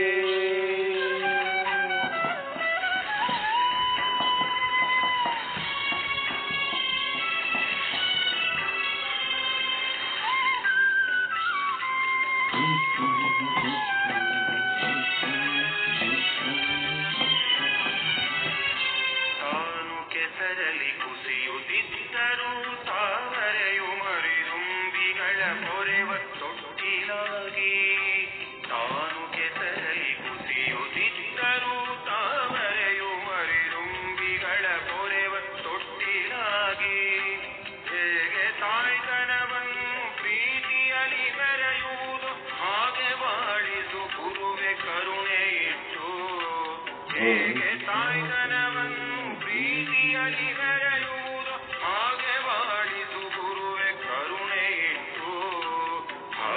ಬಾಳಿಸು ಗುರುವೆ ಕರುಣೆಯಿಟ್ಟು.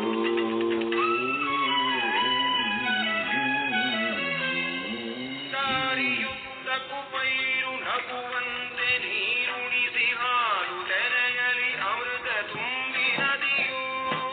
ದಾರಿಯುದ್ದಕ್ಕೂ ಪೈರು ನಗುವಂತೆ ನೀರುಣಿಸಿ ಹಾಲು ತೆರೆಯಲಿ ಅಮೃತ ತುಂಬಿ ನದಿಯು. ಹೇಗೆ ದೂರದ ನೀಲಿಯಲ್ಲಿ ಕೊನೆಗೊಳ್ಳುವುದೋ, ಹೇಗೆ ದೂರದ ನೀಲಿಯಲ್ಲಿ ಕೊನೆಗೊಳ್ಳುವುದೋ ಹಾಗೆ ಕೊನೆಗಾಣಿಸು ಕೃಪೆಯನಿಟ್ಟು. ಹೇಗೆ ದೂರದ ನೀಲಿಯಲ್ಲಿ ಕೊನೆಗೊಳ್ಳುವುದೋ ಹಾಗೆ ಕೊನೆಗಾಣಿಸು ಕೃಪೆಯನಿಟ್ಟು. ಹಾಗೆ ಕೊನೆಗಾಣಿಸು ಕೃಪೆಯನಿಟ್ಟು. ಇರಬೇಕು ಇರುವಂತೆ ತೊರೆದು ಸಾವಿರ ಚಿಂತೆ ಮಳೆ ಸುರಿಸಿ ಹಗುರಾದ ಮುಗಿಲಿನಂತೆ. ಇರಬೇಕು ಇರುವಂತೆ ತೊರೆದು ಸಾವಿರ ಚಿಂತೆ ಮಳೆ ಸುರಿಸಿ ಹಗುರಾದ ಮುಗಿಲಿನಂತೆ. ಮಳೆ ಸುರಿಸಿ ಹಗುರಾದ ಮುಗಿಲಿನಂತೆ. ಮಳೆ ಸುರಿಸಿ ಹಗುರಾದ ಮುಗಿಲಿನಂತೆ. ಮಳೆ ಸುರಿಸಿ ಹಗುರಾದ ಮುಗಿಲಿನಂತೆ.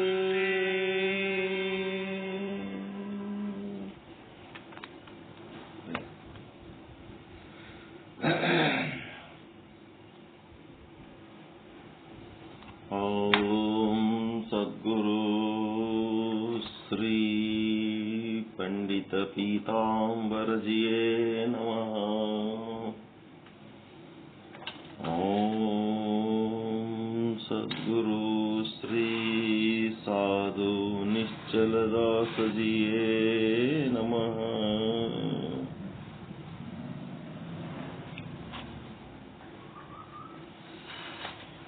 ಶ್ರೀ ವಿಚಾರ ಸಾಗರ ಸಾಧು ಶ್ರೀ ನಿಶ್ಚಲ್ ದಾಸ್ ಜಿಯವರ ಕೃತಿ.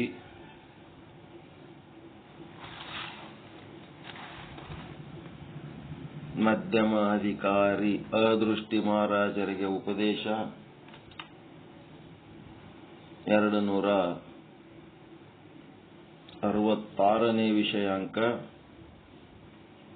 ಪಂಚಕೋಶಗಳೊಳಗಿರುವ ಪರಮಾತ್ಮ ಎನ್ನುವ ವಿಚಾರದಲ್ಲಿ ಕೊನೆಯ ಕೋಶ ಆನಂದಮಯ ಕೋಶ, ಮೊದಲ ಕೋಶ ಅನ್ನಮಯ ಕೋಶ, ಮಧ್ಯದಲ್ಲಿ ಪ್ರಾಣಮಯ, ಮನೋಮಯ, ವಿಜ್ಞಾನಮಯ. ಇಲ್ಲಿ ಆನಂದಮಯ ಕೋಶವೇ ಆತ್ಮ ಅಂತೇಳಿ ಒಬ್ಬರು ಭಟ್ಟರು ಹೇಳ್ತಾ ಇದ್ದಾರೆ. ಭಟ್ಟನ ಮತ ಅಂತಾರೆ ಇದಕ್ಕೆ. ಇಲ್ಲಿಯ ತನಕ ಸ್ಥೂಲ ದೇಹ ಅಂದ್ರೆ ಅನ್ನಮಯ ಕೋಶವೇ ಆತ್ಮ ಅಂದ್ರು. ಕೆಲವೊಬ್ರು ಇಂದ್ರಿಯಗಳೇ ಆತ್ಮ ಅಂದ್ರು. ಕೆಲವೊಬ್ರು ಪ್ರಾಣವೇ ಆತ್ಮ ಅಂದ್ರು. ಕೆಲವರು ಮನವೇ ಆತ್ಮ ಅಂದ್ರು. ಕೆಲವರು ಬುದ್ಧಿಯೇ ಆತ್ಮ ಅಂದ್ರು.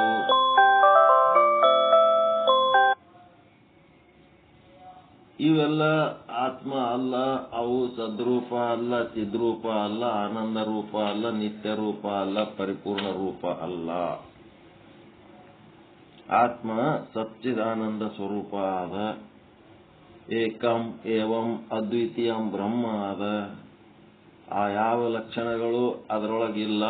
ಅವು ಮನ, ಇಂದ್ರಿಯ, ಪ್ರಾಣ, ಬುದ್ಧಿ, ಸ್ಥೂಲ ದೇಹ ಇವೆಲ್ಲ ಏನದವ ಅಸತ್ತು, ಅಚಿತ್ತು, ದುಃಖ, ಭಯ, ಚಿಂತಾಗ್ರಸ್ತ ಮತ್ತೆ ಅನಿತ್ಯ ಮತ್ತು ಅಪೂರ್ಣ ಅವ.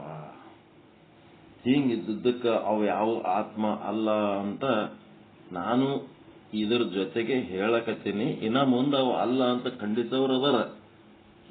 ನಾನು ಇದ್ರ ಜೊತೆಗೆ ಅವು ಆತ್ಮ ಅಂತ ಮೊದಲು ಹೇಳಿ ಆಮೇಲೆ ಅವು ಆತ್ಮ ಅಲ್ಲ ಅಂತ ಮುಂದೆ ಹೇಳ್ತಾರ ಅವ್ರು. ಇಲ್ಲಿ ಪೂರ್ವ ಮೀಮಾಂಸಾ, ಉತ್ತರ ಮೀಮಾಂಸಾ ಅಂತೇಳಿ ಬರ್ತಾವ. ಜೈಮಿನಿ ಋಷಿದು ಪೂರ್ವ ಮೀಮಾಂಸಾ, ಅಲ್ಲಿ ಕರ್ಮ ಉಪಾಸನೆಗಳು ಬರ್ತಾವ. ಅಲ್ಲಿ ಅವರಿಗೇನು ಲೌಕಿಕ ವಿಷಯಗಳು ಜಗತ್ತಿನ ವಿಷಯಗಳೇ ಮುಖ್ಯ ಮಾಡಿಕೊಂಡು ಆತ್ಮಜ್ಞಾನ ಹೇಳ್ತಿರ್ತಾರ. ಉತ್ತರ ಮೀಮಾಂಸದೊಳಗ ಆತ್ಮವನ್ನೇ ಮುಖ್ಯ ಮಾಡಿಕೊಂಡು ಆಧ್ಯಾತ್ಮ ಹೇಳ್ತಾರ. ಇಲ್ಲಿ ವಾರ್ತಿಕಕಾರರು ಭಟ್ಟರು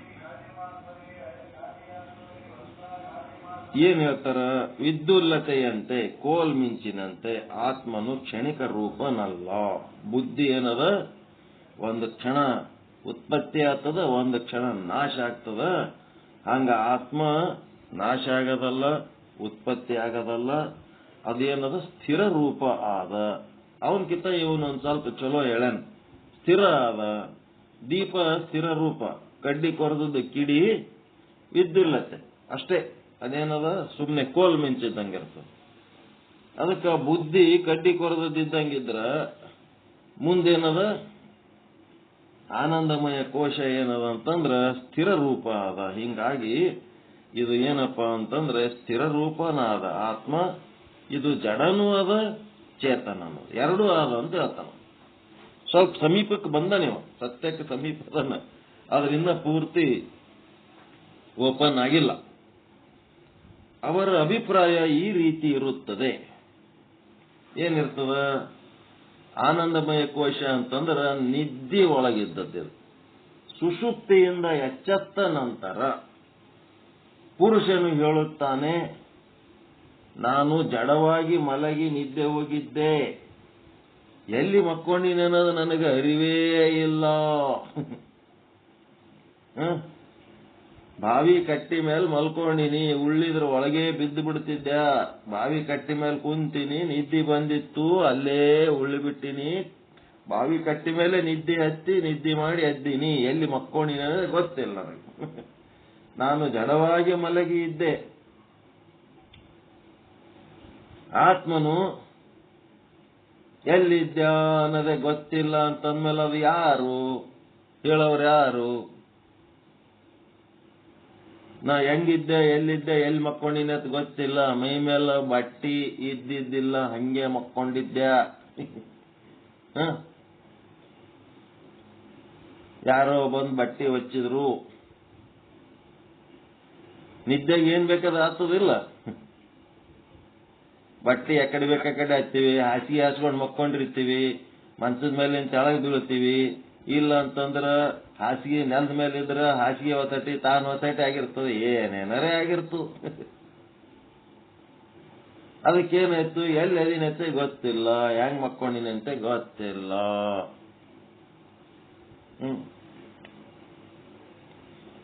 ಏನ್ ಮಾಡ್ಬೇಕು ಅಂದ್ರ ಈ ಒಂದು ಅನುಭವ ಏನ್ ಹೇಳ್ತಾರಲ್ಲ, ಈ ಅನುಭವಕ್ಕೆ ಏನಾಯ್ತು? ತನ್ನ ಪ್ರಜ್ಞೆ ತನಗಿಲ್ಲ. ನಿದ್ದೆ ಹತ್ತಿದಾಗ ತನ್ನ ಪ್ರಜ್ಞೆ ತನಗಿಲ್ಲದಕ್ಕ ಇದು ಹೇಳೋರು ಯಾರು? ಆತ್ಮ ಅಂದ್ಕೊಂಡು ಆತ್ಮ ಏನಾಯ್ತು? ಅಲ್ಲಿ ಜಡ ಅಂತ ಹೇಳ್ಬಿಟ್ಟ ಭಟ್ಟ. ಆತ್ಮ ಜಡ. ನಿದ್ದೆ ಹತ್ತಿದಾಗ ನನ್ನ ಅರಿವು ನನಗಿರ್ಲಾರ್ದಕ್ಕ ಆತ್ಮ ಜಡ ಅಂದ. ಸುಷುಪ್ತಿಯಿಂದ ಎಚ್ಚೆತ್ತ ನಂತರ ಪುರುಷನು ಹೇಳುತ್ತಾನೆ, ನಾನು ಜಡವಾಗಿ ಮಲಗಿ ನಿದ್ರೆ ಹೋಗಿದ್ದೆ, ನನ್ನ ಬಗ್ಗೆ ನನಗೇನು ಅರಿವಿದ್ದಿದ್ದಿಲ್ಲ ಎನ್ನುವುದರಿಂದ ಆತ್ಮನು ಜಡರೂಪನಿರುತ್ತಾನೆ ಅಂತ ಹೇಳಿ.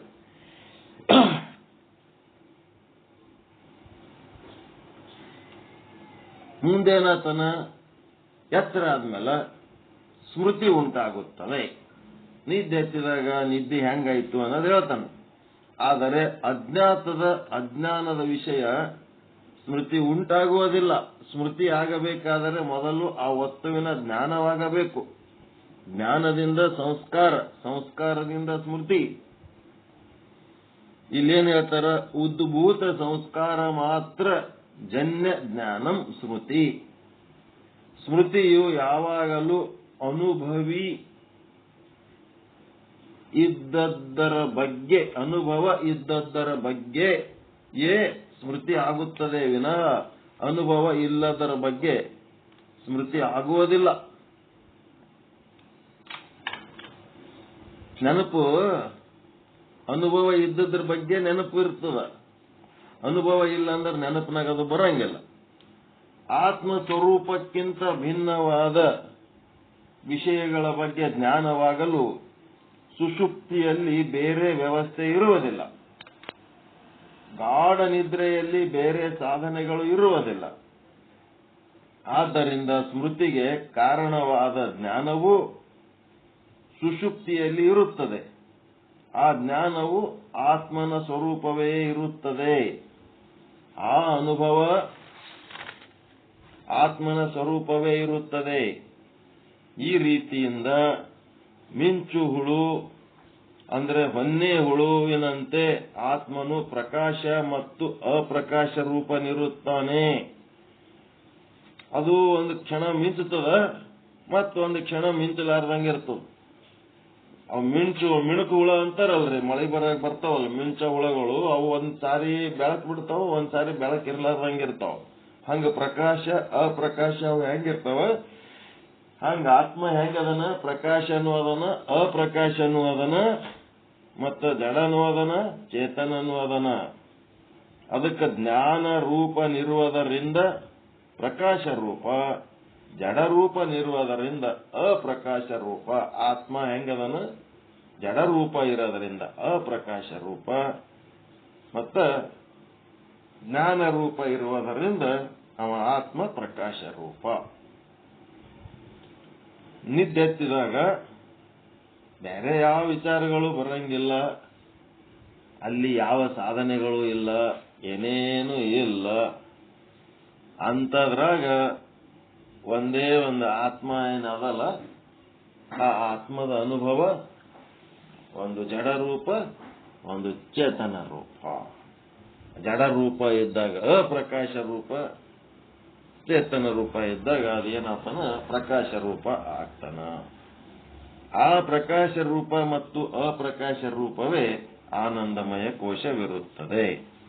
ಏಕೆಂದರೆ ಸುಷುಪ್ತಿಯಲ್ಲಿ ಚೇತನದ ಪ್ರತಿಬಿಂಬ ಸಹಿತವಾದ ಯಾವ ಅಜ್ಞಾನವಿರುವುದೋ ಅದಕ್ಕೆ ಆನಂದಮಯ ಕೋಶ ಎಂದು ಹೇಳುತ್ತಾರೆ.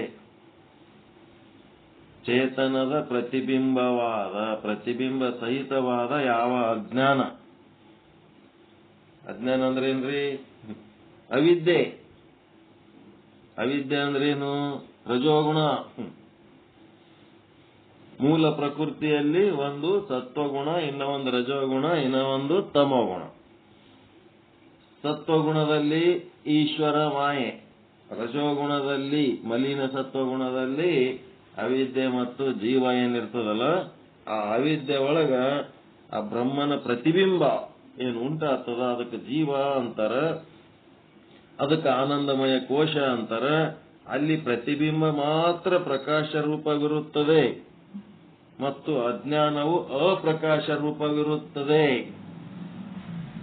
ಅಜ್ಞಾನ ಅಪ್ರಕಾಶ, ಪ್ರತಿಬಿಂಬ ಪ್ರಕಾಶ ರೂಪವಿರುತ್ತದೆ. ಅಜ್ಞಾನ ಯಾವಾಗಲೂ ಅಪ್ರಕಾಶ ರೂಪನೇ ಇರ್ತದ. ತನಗೆ ತಾನೇನಾದ ಗೊತ್ತಿಲ್ಲ. ಅಜ್ಞಾನ ಅಂತಂದ್ರೆ ಏನು? ರಜೋಗುಣ, ಮತ್ತಿನ್ನೇನಿಲ್ಲ. ಅದೇನದ? ಅಪ್ರಕಾಶ ರೂಪ ಇರ್ತದ. ಒಳಗಿರೋ ಪ್ರತಿಬಿಂಬ ಮಾತ್ರ ಪ್ರಕಾಶ ರೂಪವಿರುತ್ತದೆ, ಅಜ್ಞಾನವು ಅಪ್ರಕಾಶ ರೂಪವಿರುತ್ತದೆ. ಆದ್ದರಿಂದ ಭಟ್ಟನ ಮತದಲ್ಲಿ ಆನಂದಮಯ ಕೋಶವೇ ಆತ್ಮವಿರುತ್ತದೆ. ಸುಷುಪ್ತಿ ಅವಸ್ಥೆ ಅಂದ್ರೆ ಆತ್ಮ, ಆನಂದಮಯ ಕೋಶ, ಪ್ರಕಾಶ ರೂಪ ಪ್ಲಸ್ ಅಪ್ರಕಾಶ ರೂಪ, ಚೇತನದ ಪ್ರತಿಬಿಂಬ ಪ್ಲಸ್ ಅಜ್ಞಾನ ಅವಿದ್ಯೆ ಅಂದ್ರೆ ಇದಕ್ಕೆ ಆತ್ಮ ಅಂತಾರೆ ಅಂತ.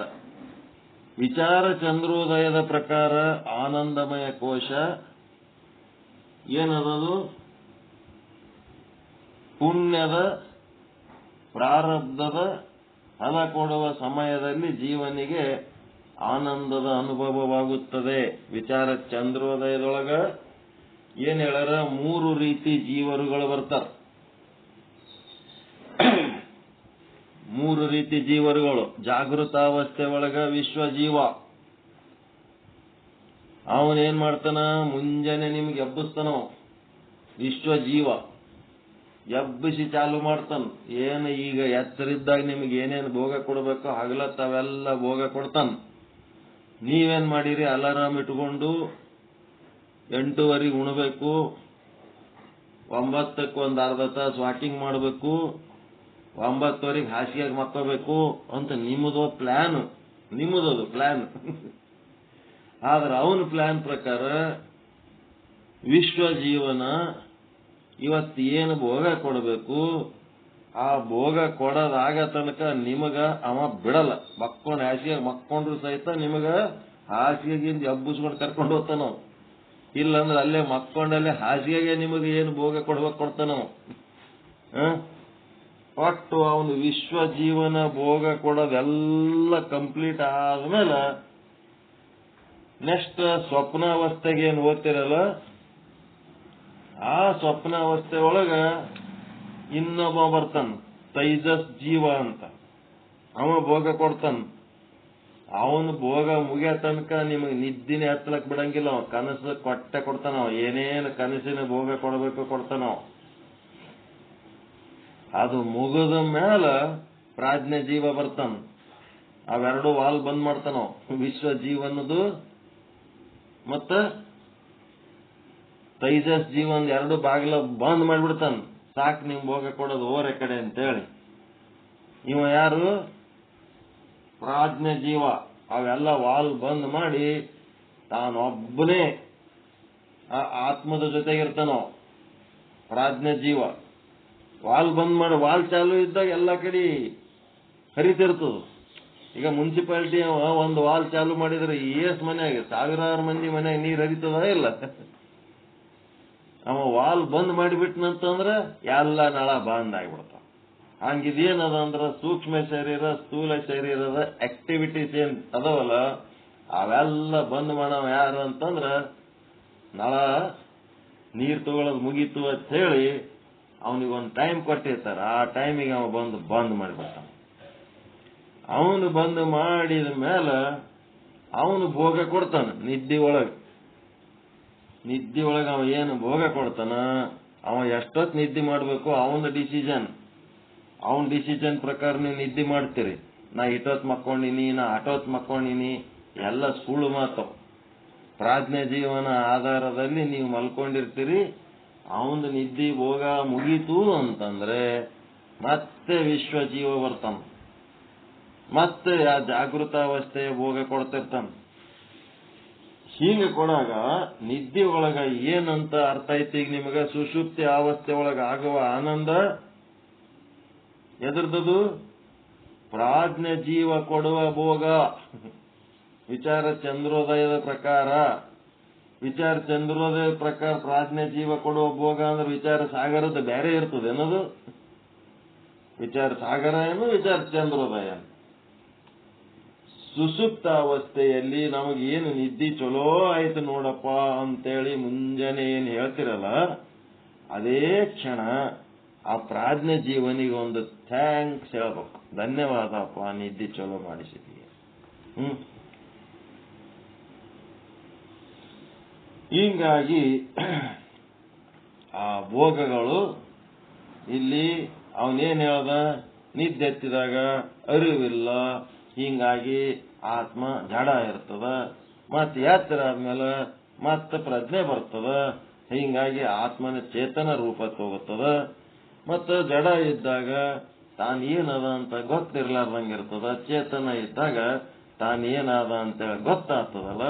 ತಾನೇನಾದ ಅಂತ ಗೊತ್ತಾಗದಾಗ ಪ್ರಕಾಶ ರೂಪ, ತಾನೇನಲ್ಲ ಅಂತ ಗೊತ್ತಾದಾಗ ಅದು ಜಡ ರೂಪ. ಅದಕ್ಕೆ ಅಪ್ರಕಾಶ ರೂಪ ಅಂತೇಳಿ ಪ್ರಕಾಶ ರೂಪ, ಅಪ್ರಕಾಶ ರೂಪ, ಮತ್ತ ಜಡ ರೂಪ, ಮತ್ತಿನ ಒಂದು ಯಾರು ರೂಪ ಅದಲ್ಲ, ಎರಡು ರೂಪ.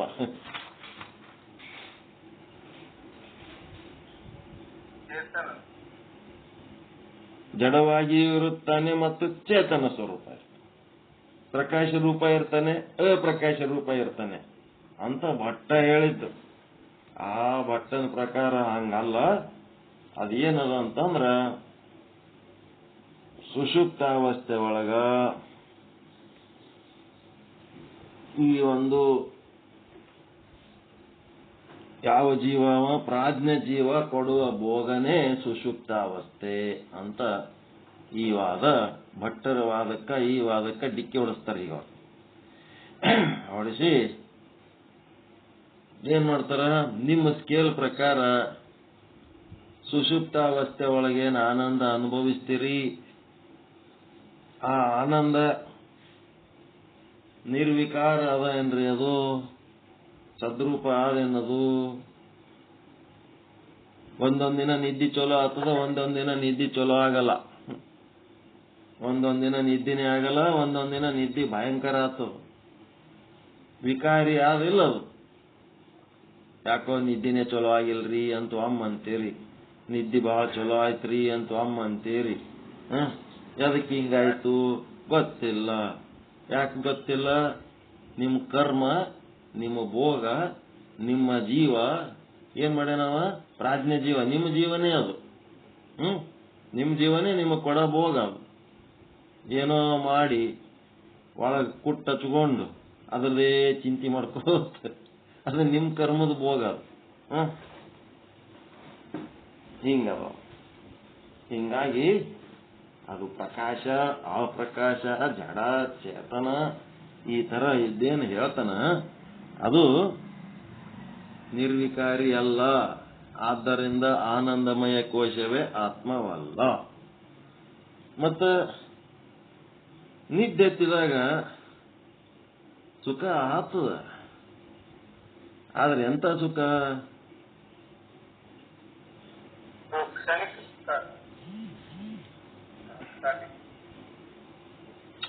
ಹೆಂಡ್ರು ಮಕ್ಕಳು ಸಂಸಾರ ಸಮೇತ ಗುದ್ದಾಡ್ಕೋತ ಸುಖಿಯಾಗಿರೋದು ಬೇರೆ, ಹೆಂಡ್ರ ಮಕ್ಕಳು ಬಿಟ್ಟು ಸನ್ಯಾಸಿ ಆಗೋ ಮತ್ಯಾವುದೋ ಬಾಬಾ ಎಲ್ಲರ ಗುಡ್ಡದ ಮೇಲೆ ಸಪರೇಟ್ ಇದ್ದು ಸುಖ ಪಡೋದು ಬೇರೆ.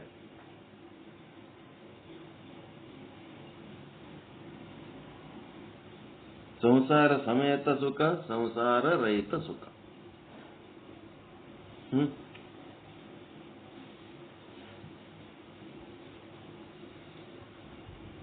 ಆ ಸುಖ ಶ್ರೇಷ್ಠ, ಈ ಸುಖ ಶ್ರೇಷ್ಠ.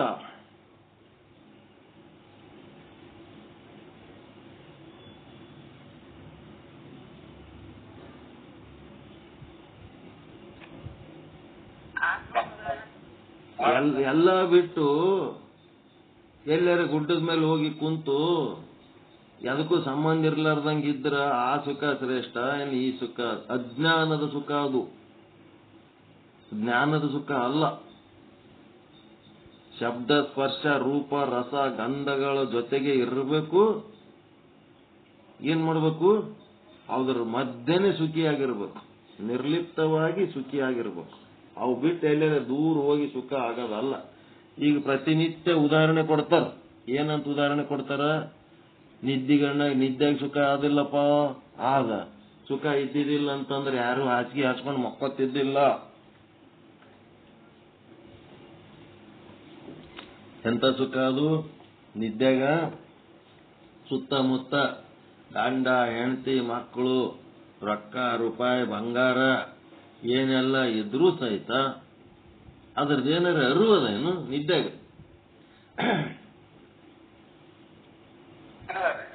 ಅರಿವಿಲ್ಲ. ಅದರ ಅರಿವಿಲ್ಲದೆ ಸುಖ ಪಟ್ರ ಆ ಸುಖ ಏನ್ ಸಂಬಂಧ? ನೀನು ಹಾಂಗ ಎಚ್ಚರಿದ್ದಾಗನು ಅವುಗಳ ಅರಿವಿಲ್ಲದಂಗ ಇದ್ದೀಯ ಅಂತಂದ್ರ, ನಿದ್ದಾಗಿದ್ದಂಗೆ ಎದ್ದಾಗಿದ್ದೆ ಅಂತಂದ್ರ ಸುಖ ಸಿಗ್ತದ ನೋಡಪ್ಪ. ಎಚ್ಚರಿದ್ದಾಗ ಅವು ಯಾವುದ್ರದ್ದು ಅರಿವಿರ್ಲಾರ್ದಂಗಿದ್ದು ಸುಖ ಅನುಭವಿಸ್ಬೇಕಂತ ಹೇಳಿ ಹೇಳ್ತಾರ. ಎದ್ದಾಗ ಹಂಗಿರ್ಲಕ್ ಬರ್ತದೇನ್ರಿ? ಬರಂಗಿಲ್ಲ. ನಿದ್ದೆಗಿದ್ದಂಗೆ ಎದ್ದಾಗಿರ್ಬೇಕು ನೋಡಪ್ಪ. ನಿದ್ದೆಗ ಯಾಕೆ ಸುಖ ಇತ್ತು ನಿನಗ? ಅವು ಯಾವು ನಿನಗ್ ಪ್ರಜ್ಞೆನೇ ಇಲ್ಲ, ಅದಕ್ಕೆ ನಿನಗೆ ಸುಖ ಇತ್ತು. ಅದಕ್ಕೆ ನಿದ್ದೆಗ ಅದ್ರ ಪ್ರಜ್ಞೆ ಇಲ್ಲ ಅಂತಂದ್ರೆ ಅದಕ್ಕೆ ನಿರ್ಲಿಪ್ತ ಅಂತಾರೆ. ಅದಕ್ಕೆ ಅಜ್ಞಾನ ಅಂತಾರ, ಮರೆವು ಅಂತಾರ. ನಿರ್ಲಿಪ್ತ ಅಂತಂದ್ರೆ ಏನು? ಹಚ್ಚುಗಳಂತವ್ ಸುತ್ತಮುತ್ತ ಇರಬೇಕು, ಅವು ಕಂಡುಕೊಂಡಿರಬಾರದು. ಅದಕ್ಕೆ ನಿರ್ಲಿಪ್ತ ಅಂತಾರ. ನಿರ್ಲಿಪ್ತದಾಗೆ ಲಿಪ್ತದ. ನಿರ್ಲಿಪ್ತ ಅಂತ ಬರೀರಿ, ಅದ್ರೊಳಗೆ ಲಿಪ್ತ ಅದ. ಲಿಪ್ತದೊಳಗೆ ನಿರ್ಲಿಪ್ತ ಆಗಬೇಕು. ನಿದ್ದಿ ಮರುವಿನಾಗ ನಿದ್ದೆ ಹತ್ತಿದಾಗ ನಿನಗೆ ಅಲ್ಲಿ ಹಂಗ ಎಲ್ಲಾ ಸುತ್ತಮುತ್ತ ಇದ್ರೂ ಒಂದಕ್ಕೂ ಸಂಬಂಧ ಇರ್ಲಾರ್ದಂಗೆ ಇದ್ದೆಲ್ಲ, ಅದ್ರ ಸಲುವಾಗಿ ನಿನಗೆ ಸುಖ ಆಗ್ಯದ ಅಂತೇಳಿ ಸುಮ್ಮ ತಿಳುವಳಿಗಳಿಗೆ ಹೇಳ್ತಾರ. ಹಂಗಿಲ್ಲದ ಎಚ್ಚರ ಇದ್ದಾಗ ನಿದ್ದೆಗಿದ್ದಂಗೆ ಇರ್ಲಾಕ್ ಬರಂಗಿಲ್ಲ. ಎಚ್ಚರ ಇದ್ದಾಗ ಏನೆಲ್ಲದ ಸುತ್ತಮುತ್ತ ಇದ್ರೂ ಸಹಿತ ನಿದ್ದೆಗಿದ್ದವ ಹೆಂಗ ಯಾವ್ದಕ್ಕೂ ಸಂಬಂಧ ಇರ್ಲಾರ್ದಂಗೆ ಇರ್ತಾನ, ಹಂಗ ಇಲ್ಲಿ ಸಂಬಂಧ ಇರ್ಲಾರ್ದಂಗೆ ಇರ್ಲಕ್ ಬರಂಗಿಲ್ಲ. ಸಂಬಂಧ ಇಟ್ಕೊಂಡು ಆತ್ಮದ ಕಡೆ ಲಕ್ಷ್ಯ ಕೊಡಬೇಕು. ಸಂಬಂಧ ಇರಬೇಕು, ಲಕ್ಷ್ಯ ಎದ್ರ ಕಡೆ? ಜಗದ ನೆಂಟ ನೀನೊಬ್ಬನೇ ಕೂಡಲ ಸಂಗಮ ದೇವ. ನಿಮ್ ನೆಂಟಸ್ತಿಕೆ ಯಾರ ಜೊತೆಗಿರ್ಬೇಕು? ಆತ್ಮ ಪರಮಾತ್ಮರ ಕಡೆ ಇರಬೇಕು. ಎಲ್ಲಾ ವಸ್ತು, ಎಲ್ಲಾ ಜೀವಿ, ಎಲ್ಲಾ ಕಾಲ, ಎಲ್ಲಾ ದೇಶ, ಎಲ್ಲದರೊಳಗೂ ಯಾವ ವಸ್ತು ತುಂಬಿ ತುಳುಕ್ಲಕ್ಕತ್ತದ ಪ್ರಸಿದ್ಧವಾದ ವಸ್ತು, ಆ ವಸ್ತುವಿನ ಕಡೆ ಲಕ್ಷ್ಯ ಕೊಡಬೇಕು. ಆ ವಸ್ತುವಿನ ಕಡೆ ಲಕ್ಷ್ಯ ಕೊಟ್ಟು ಮಾಡಿದ ಸಾಧನೆ, ನಿದ್ದೆಯೊಳಗ ಅನುಭವಿಸಿದ ಸಾಧನೆ ಅದ ಆಧ್ಯಾತ್ಮದ ಸುಖ ಅಂತಾರೆ. ಏನದಕ್ಕೆ ಎಚ್ಚರ ಇದ್ದಾಗ ಅಜ್ಞಾನದ ಸುಖ ಅದು ನಿದ್ದೆ ಒಳಗಿಂದು. ಇಲ್ಲಿ ಎಚ್ಚರ ಇದ್ದಾಗ ಆಧ್ಯಾತ್ಮ ಅಂತಂದ್ರೆ ಅನಾತ್ಮಗಳ ರಾಶಿ ಅದ ಈ ಜಗತ್ತಿನೊಳಗೆ, ಸಾಗರದಷ್ಟು ಅನಾತ್ಮ. ಅದ್ರೊಳಗೆ ಆತ್ಮದರ್ಶನ ಎಲ್ಲೋ ಒಂದಾಗ್ತದ. ಆಕಾಶ ಎಲ್ಲ ಕತ್ತಲ, ಎಲ್ಲೋ ಒಂದು ಚಿಕ್ಕಿ ಮಿನುಗ್ದಂಗೆ ಮಿನುಗ್ತದ. ಆಧ್ಯಾತ್ಮ ಸಾಧನೆ ಮಾಡಿದ್ರೆ ಒಂದ್ ಸಣ್ಣ ಚಿಕ್ಕಿ ಮಿಂಚುತ್ತಿರ್ತದ ಅಷ್ಟೇ. ಆ ಚಿಕ್ಕಿನೇ ಎಷ್ಟೋ ಸುಖ ಕೊಡ್ತಿರ್ತದ. ಇಂಥ ಒಂದು ಅಪರಿಮಿತ ಕತ್ತಲೆಯೊಳಗೆ ಒಂದು ಪರಿಮಿತವಾದ ಒಂದು ಬೆಳಕದ. ಆ ಬೆಳಕು ನಮಗೆ ಸುಖ ಕೊಡ್ತಿರ್ತದ ಕತ್ತಲ್ದಾಗ. ಅದಕ್ಕೇನಾಯ್ತು? ಸುಷುಪ್ತಿ ಒಳಗಿರುವ ಸುಖ ಜ್ಞಾನದ್ದೋ ಅಜ್ಞಾನದ್ದೋ? ಅದಕ್ಕೇನಾರ ನಾನು ಆತ್ಮ ಅದೀನಿ, ಆತ್ಮದ ಸುಖ ಅನುಭವಿಸ್ಲಿಕ್ಕತ್ತೀನಿ ಅಂತೇಳಿ ಅಲ್ಲಿ ಎರಡೇ ಅದಾವ, ಅವಿದ್ಯೆ ಮತ್ತ ಆತ್ಮ ಎರಡೇ ಅದಾವ. ಸ್ಥೂಲ ಶರೀರ ಇಲ್ಲ, ಸೂಕ್ಷ್ಮ ಶರೀರ ಇಲ್ಲ. ಅಲ್ಲಿ ಅವಿದ್ಯೆಗೆ ಏನಾರೇ ನಾನು ಅವಿದ್ಯೆ ಅದೀನಿ ಅಂತ ಏನಾರೇ ಅರಿವು ಆಲಕತ್ತದೇನ? ಅದಕ್ಕ ಏನಿಲ್ಲ, ಏನೇನು ಇಲ್ಲದಕ್ಕೆ, ಏನೇನು ಇಲ್ಲದಂಥದ್ದು. ಹಾಗಿದ್ದದ್ದಕ್ಕಲ್ಲ. ಇಲ್ಲಿ ಎಚ್ಚರಿದ್ದಾಗ ನೀವು ಅಜ್ಞಾನದ ಕೆಲಸ ಮಾಡೀನಿ ಅಂತ ನಿಮ್ಗೆ ಅನಿಸ್ತದ ಇಲ್ಲ? ತಪ್ಪು ಮಾಡೀನಿ ಅಂತ ಅನಿಸ್ತದ, ಸರಿ ಮಾಡೀನಿ ಅಂತ ಅನಿಸ್ತದ, ಚಲೋ ಮಾಡೀನಿ ಅನಿಸ್ತದ, ಕೆಟ್ಟ ಮಾಡೀನಿ ಅನಿಸ್ತದ. ನಿದ್ದಿಗಣ್ಣಕ್ಕೆ ಹಂಗೇನಾರ ಅನಿಸ್ತದೇನಾರ? ಚಲೋ ಮಾಡೀನಿ ಕೆಟ್ಟ ಮಾಡೀನಿ ಅಂತವೇನಾರ ಬರ್ತಾವೇನಲ್ಲಿ? ಏನೂ ಇಲ್ಲ. ಏನೂ ಇಲ್ಲದಂತದಕ್ಕೆ ಏನದ? ಕೈಲಾಸವೆಂಬುದು ಒಂದು ಹಾಳು ಬೆಟ್ಟ ಕಾಣಿರೋ, ಅಲ್ಲಿರುವ ಚಂದ್ರಶೇಖರನೊಬ್ಬ ಹೆಡ್ಡ ಕಾಣಿರೋ, ಅಲ್ಲಿರುವ ಶಿವಗಣಾಧೀಶ್ವರರೆಲ್ಲ ಮೈಗಳ್ಳರು ಕಾಣಿರೋ, ಕಪಿಲ ಸಿದ್ಧ ಮಲ್ಲಿಕಾರ್ಜುನಲ್ಲಿ ಅಂತ ಹೇಳ್ತಾರೆ. ಏನೂ ಇಲ್ಲದಂಗ ಇದ್ದಲ್ಲಿ ಹೋಗಿಕೆ ಕಣ್ಣು ಮುಚ್ಕೊಂಡು ಕುಂದ್ರದು ದಾಡ್ರ ಅಂತ, ಮೈಗಳ್ರು ದಾಡ್ರ ಅಂತವ್ರು. ಅದೆಂಥದ್ದು? ಸುಷುಪ್ತಿಯ ಅವಸ್ಥೆಯ ಸುಖ, ಏನು ಅರಿವಿಲ್ಲದ ಸುಖ ಅದು. ಇಲ್ಲಿ ಹೆಂಗಿರ್ತದ? ಜಾಗೃತದೊಳಗ ಎಲ್ಲಾ ಸಂಭ್ರಮ ಇರ್ತದ. ಆ ಸಂಭ್ರಮದೊಳಗೆ ಇದ್ರೂ ಸಹಿತ ಅದು ಯಾವದಕ್ಕೂ ಅಂಟುಕೊಳ್ಳಾರ್ದಂಗ ಆತ್ಮದ ಕಡೆ ಲಕ್ಷ್ಯ ಕೊಡಬೇಕು. ವ್ಯಾಸ ಮಹರ್ಷಿ ಮಗ ಶುಕ ಇಬ್ರು ಚರ್ಚೆ ಮಾಡುವಾಗ ಏನಾಯ್ತು? ಬರೇ ತ್ಯಾಗ ತ್ಯಾಗ ಅಂತ ಹೇಳಕ್ಕೆ ಎಲ್ಲಾ ಬಿಟ್ಟು ಸಂಬಂಧ ಇರ್ಲಾರ್ದಂಗಿದ್ದು ಸುಷುಪ್ತಿ ಒಳಗಿನ ಆನಂದ ಅನುಭವಿಸೋದು. ಸುಷುಪ್ತಿ ಒಳಗಿನ ಆನಂದ ಅನುಭವಿಸೋದು ಹೆಂಗಿರ್ತದ? ಹಂಗ ಇವ ಬರೇ ತ್ಯಾಗಿ, ಇವ ಶುಕ. ಅದಕ್ಕೆ ವ್ಯಾಸರು ಏನ್ ಮಾಡಿದ್ರು? ಏನು ಇಲ್ಲದಂಗಿದ್ದು ತ್ಯಾಗಿಯಾಗಿ ಸುಖ ಅನುಭವಿಸೋದು ದೊಡ್ಡದಲ್ಲೋ ತಮ್ಮ, ಇದಕ್ಕಿಂತ ಇನ್ನ ಒಂದು ಭಾರಿ ಅದ. ಅದು ನೋಡು, ಮೊದಲು ಹೋಗಿ ಅದು ಪರಿಚಯ ಮಾಡಿಸಿದ್ರು. ಎಲ್ಲ ತ್ಯಾಗ ಮಾಡಿ ಸುಖಿ ಇರೋದು ಏನ್ ದೊಡ್ಡ ಮಾತು? ಅದೇನು ದೊಡ್ಡ ವಿಷಯ? ಸನ್ಯಾಸಿಯಾಗಿ ಸುಖಿಯಾಗಿರೋದು ದೊಡ್ಡ ಮಾತೇನು? ಹಾ ಎಲ್ಲ ಬಿಟ್ಟು ಯಾವುದು ಜವಾಬ್ದಾರಿ ಇಲ್ಲ, ಹೆಂಡ್ರಿ ಇಲ್ಲ, ಮಕ್ಕಳಿಲ್ಲ, ಯಾರ್ಯಾರ ಉಣಿಸಿದ್ ಉಂಡಿಕೆ ಯಾರ್ಯಾರ ಕೊಟ್ಟದ್ ತಗೊಂಡು ಎಲ್ಲಾರು ತಿರುಗಾಡ್ಕೊತಿದ್ರೆ ಅದು ಸುಖಿಯಾಗಿದ್ರೆ ಅದೇನ್ ದೊಡ್ಡ ವಿಷಯ ನಾವು ಅದೇನ್ ಭಾರಿ ಭಾರಿ ಒಬ್ಬ ಸ್ವಾಮಿಗಳಾದ್ರೆ ಎಷ್ಟು ಕಷ್ಟ ಇರ್ತದೆ ನಿಮ್ಗೇನ್ ಗೊತ್ತಂತಿರ್ತಾರೆ. ಯಾರಾಗಂದ್ರ ನಿಮಗ ಎದಕ್ಕಾಗಿರಿ? ಇಲ್ಲಿ ಏನಾಗ್ತದ,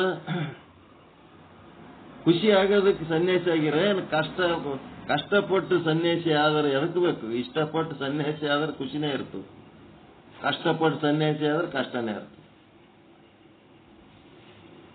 ಅದಕ್ಕೇನಾಯ್ತು, ಜನಕ ಮಹಾರಾಜನ ಬಳಿ ಕಳಿಸಿಕೊಟ್ರು. ಇವನು ನೋಡ್ತಾನ, ಏನಪ್ಪ ನಮ್ಮ ಅಪ್ಪಗೆ ಬುದ್ಧಿ ಇಲ್ಲ ಅಂದ್ಬಿಟ್ಟವ್ ವ್ಯಾಸ ಮಹರ್ಷಿಗೆ. ಅಲ್ಲಿ ನೋಡಿದ್ರ ಯಾರು ಜಗ್ಗಿ ಮಂದಿ ವಾದ್ಯಗಾರರು ಬಾರಿಸ್ಲಕತ್ತಾರ, ನಾನಾ ರೀತಿ ವಾದ್ಯಗಳನ್ನ ಬಾರಿಸ್ಲಕತ್ತಾರ, ಗಾಯಕರು ಗಾನ ಮಾಡ್ಲಕತ್ತಾರ, ನರ್ತಕರು ನರ್ತನೆ ಮಾಡ್ಲಕತ್ತಾರ, ಭಾರಿ ದೊಡ್ಡದೊಂದು ಗಾನ ಪಾರ್ಟಿ ನಡೆದದ. ಅದನ್ನ ನೋಡ್ಲಕ್ಕ ಜನಕ ಮಹಾರಾಜ ಕುಂತಾನ, ಸುತ್ತ ಸಭಿಕರು ಕುಂತಾರ, ಮಂತ್ರಿ ಮಹೋದಯವರು ಕೂತಾರ. ಅಯ್ಯೋ ಶಿವ ಅಂದಿವ, ಯಾರು? ಸುಖ. ನಾನು ಏನೆಲ್ಲ ತ್ಯಾಗ ಮಾಡಿ ನನ್ನ ಆನಂದದಾಗ ನಾನಿದ್ರ ಇಂಥದ್ರೊಳಗೆ ನಾನು ಜನಕ ಮಹಾರಾಜನ್ಲಿಂತ ಏನ್ ಕಲಿಬೇಕು? ನಾನು ಜನಕ ಮಹಾರಾಜ್ಲಿಂತ ಏನ್ ಕಲಿಯೋದದ ಇಲ್ಲಿ? ಇವ ಇಂಥ ಭೋಗಿ ಅದನ, ಇಂಥ ಪರಿ ಇವ ಡ್ಯಾನ್ಸ್ ಮಾಡ ಹೆಂಗಸರಿಗೆ ನೋಡ್ಕೊತ್ ಕೂತಾನ ಇಲ್ಲಿ ಅಂತ ಹೇಳಿ ಇವ ಏನ್ ಮಾಡ್ದ, ಮಾರಿ ಕೆಡಿಸಿಬಿಟ್ಟವ. ಆದ್ರೂ ಅವ್ರ ಅಪ್ಪನ ಆಜ್ಞೆ ಅದ, ಜನಕ ಮಹಾರಾಜನ ಬಳಿ ಹೋಗಿ ಭೇಟಿಯಾಗಿ ಬಾ ಅಂತ. ಹಂಗೆ ವಾಪಸ್ ಹೋಗ್ಬೇಕಂತ ಅವನಿಗೆ 1000 ಸಾರಿ ಹೇಳ್ತ ಮನಸ್ಸು. ಆದರೂ ಸಹಿತ ತಂದೆಯ ವಾಕ್ಯ ಪರಿಪಾಲನೆ ಮಾಡಬೇಕು, ಜನಕ ಮಹಾರಾಜರಿಗೆ ಭೇಟಿ ಆಗ್ಬೇಕಂತೇಳಿ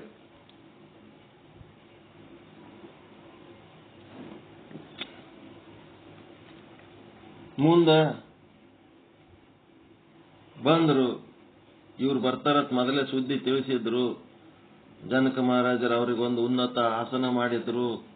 ತ್ಯಾಗಿ ಶುಕ ಮಹಾರಾಜರು ಬರ್ಲಕತ್ತಾರ ಅಂತ ಹೇಳಿ ಅವ್ರಿಗೆ ಉನ್ನತ ಆಸನ ಮಾಡಿ ಅವ್ರಿಗೆ ಗೌರವದಿಂದ ಒಂದು ಉನ್ನತ ಆಸನದ ಮೇಲೆ ಕುಂದರ್ಸಿದ ಮೇಲೆ ಇವನು ಎಷ್ಟು ಮನಸ್ಸು ಒಳಗೆ ತ್ಯಾಗ ಮಾಡಿ ಹತ್ತಿ ಬಡ್ಕೊಂಡು ಕುಂದಿರ್ಬೇಕಂದ್ರೂ ಹಾಡೋರ್ ಕಡೆ ಹೋಯ್ತು, ಕುಣಿಯವ್ರ ಕಡೆ ಹೋಯ್ತು, ಬಾರ್ಸೋರ್ ಕಡೆ ಹೋಯ್ತು, ಮನಸ್ಸು ಎಲ್ಲಾ ಕಡೆ ಶುಕ ಮುನಿದು ಹೋಯ್ತು. ಇವನು ನೋಡ್ದ, ಅವನು ನೋಡ್ದ, ಎಲ್ಲ ಮಾಡಿದ್ರು. ಗಾನ ಪಾರ್ಟಿ ಮುಗೀತು, ನಡೀರಿ ಊಟಕ್ಕೆ ಹೋಗಮು ಅಂದ್ರು ಜನಕ ಮಹಾರಾಜರು. ಆಯ್ತು ನಡಿ ಅಂತೇಳಿ ಊಟಕ್ಕೆ ಹೋದಾಗ ಅಲ್ಲಿ ಊಟ ಮಾಡಲಿ ಏನ್ ಮಾಡಿದ್ರು, ಇವನಿಗೇನ್ ಚಾಪಿ ಹಾಕಿ ಕುಂದಿರ್ಸಿದ್ರು. ಆ ಒಂದು ಜಾಗದಾಗ ಮ್ಯಾಲ ಜಂತಿ ಒಳಗ ಒಂದು ಸಣ್ಣ ರೇಷ್ಮೆ ಎಳಿ ಲಿಂತ ಒಂದು ಕಡಗ ಕಟ್ಟಿದ್ರು. ಅದು ಗಾಳಿ ಬೀಸ್ದಂಗೆಲ್ಲ ಗಿರ್ರತ ತಿರುಗ್ತಿತ್ತು ಕಡಗ. ಅದ್ರ ಕೆಳಗೆ ಇವನಿಗೆ ಕುಂದಿರಿಸಿದ್ರು. ಶುಕ ಮಹರ್ಷಿಗೆ ಕುಂದಿರಿಸಿ ಇವನ್ ಮಾಡಿದ್ರು, ಊಟಕ್ಕೆ ಹಾಕಿದ್ರು. ಊಟ ಮುಗೀತು. ಊಟ ಮುಗಿದ್ಮೇಲೆ ವಾಕಿಂಗ್ ನೈಟ್ ಹೋಗಂದ್ರು. ವಾಕಿಂಗ್ ಊಟ ಆಯ್ತಾ ಅಂದ್ರು. ಇವನ್ ಮಾರಿ ಕೆಡಿಸಿದ್ದು ಗಂಟು ಮಾರಿ ಹಂಗೆ ಆಯ್ತು ಅಂದ. ನಮ್ಮ ಊಟ ನಿಮಗೆ ಸರಿ ಬತ್ತೋ ಇಲ್ಲೋ, ಟೇಸ್ಟ್ ಇತ್ತಾ ಇಲ್ಲ ಅಂದ. ಅವಾಗ ಬಾಯ್ಬಿಟ್ಟ, ಯಾ ಟೇಸ್ಟ್ ಮಾರಾಯ, ಸುಮ್ ಹೊಟ್ಟೆ ತುಂಬಿಸ್ಕೊಳಕ್ ಯಾವಾಗ ತಿಂದು ಹೋಗ್ಬೇಕ, ತಲೆ ಮೇಲೆ ಕಡಗ ಕಟ್ಟಿದಿ. ನನ್ ಲಕ್ಷ್ಯ ಎಲ್ಲ ಟೇಸ್ಟಿನ ಕಡೆ ಇಲ್ಲೇ ಇಲ್ಲ, ನಂದೆಲ್ಲ ಕಡಗದ ಕಡೆನೇ ಲಕ್ಷ್ಯ ಇಟ್ಕೊಂಡು ಉಂಡು ಬಿಟ್ಟೆ ನೋಡಪ್ಪ. ಅದು ರುಚಿ ಆದೋ ಇಲ್ಲೋ ಏನು ನನಗರಿವಿಲ್ಲ, ಭಯದಿಂದ ಉಂಡೀನಿ ನಾನು, ಆ ಕಡಗದ ಕಡೆನೇ ಲಕ್ಷ್ಯ ಇಟ್ಕೊಂಡು ಉಂಡೀನಿ ಅಂದ. ರುಚಿ ಯಾಕೆ ಗೊತ್ತಾಗಲಿಲ್ಲ? ಲಕ್ಷ್ಯ ಕಡಗದ ಕಡೆಗಿತ್ತು. ಅದೇ ರೀತಿ ನಿಮಗೀಗ ಒಂದು ಪ್ರಶ್ನೆ ಕೇಳ್ತೀನಿ ಶುಕ ಮುನಿಗಳೇ. ಅಲ್ಲಿ ಡ್ಯಾನ್ಸ್ ಮಾಡೋರು ಎಸ್ ಮಂದಿ ಇದ್ರು ಅಂತ ಕೇಳಿದ್ರ, ಶುಕ ಮುನಿಗಳು ಈಸ್ ಮಂದಿ ಡ್ಯಾನ್ಸ್ ಮಾಡ್ತಿದ್ರ ಅಂತ ಹೇಳಿದ್ರು. ಅಲ್ಲಿ ಏನೇನು ವಾದ್ಯಗಳು ಬಾರಿಸ್ತಾ ಇದ್ರು, ಎಸ್ ಮಂದಿ ಬಾರಿಸೋರು ಇದ್ರು ಅದನ್ನು ಎಣಿಸಿದ್ರು. ಇಷ್ಟು ಮಂದಿ ಬಾರಿಸಿದ್ರು, ಇಷ್ಟು ವಾದ್ಯಗಳು ಬಾರಿಸಿದ್ರು. ಹಾಡವ್ರು ಎಸ್ ಮಂದಿ ಇದ್ರು, ಇಷ್ಟು ಮಂದಿ ಹಾಡವ್ರು ಇದ್ರು. ಇಷ್ಟು ಮಂದಿ ಮುನ್ನೆಲೆ ಗಾಯಕರು, ಇಷ್ಟು ಮಂದಿ ಹಿನ್ನೆಲೆ ಗಾಯಕರು.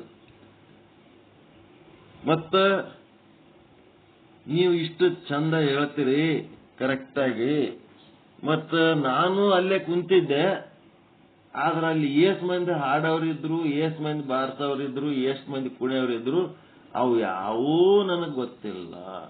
ನನಗೆ ಗೊತ್ತಿರೋದು ಹಾಡುಗಾರರ ಆತ್ಮದ ಕಡೆ ಲಕ್ಷ್ಯ.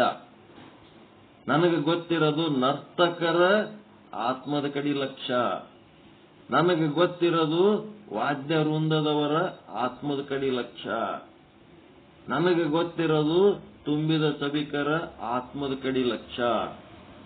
ಈಗ ನಾವು ನಿಮ್ ಜೊತೆಗೆ ಮಾತಾಡ್ಲಕತ್ತೀವಿ ಅಂದ್ರೆ ನಿಮ್ಮ ಆತ್ಮದ ಕಡೆ ಲಕ್ಷ್ಯ. ನಾನು ನಿಮಗೆ ಮಾತಾಡ್ಸ್ಲಕತ್ತೀನಿ ಅಂದ್ರೆ ನನ್ನ ಆತ್ಮದ ಕಡೆ ಲಕ್ಷ್ಯ.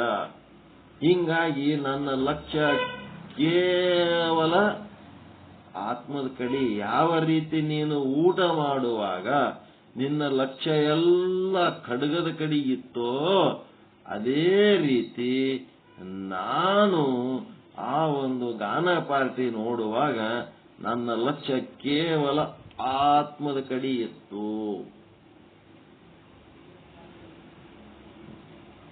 ಜನಕ ಮಹಾರಾಜ ಸುತ್ತಮುತ್ತ ಇಷ್ಟೊಂದು ವೈಭವ ಇದ್ದು ಆತ್ಮದ ಕಡೆ ಲಕ್ಷ್ಯ ವಹಿಸಿ ಆತ ಏನು ಆನಂದಮಯ ಕೋಶ ಅಂತಿರೋ, ಏನು ಆಧ್ಯಾತ್ಮ ಸಾಧನೆ ಅಂತಿರೋ,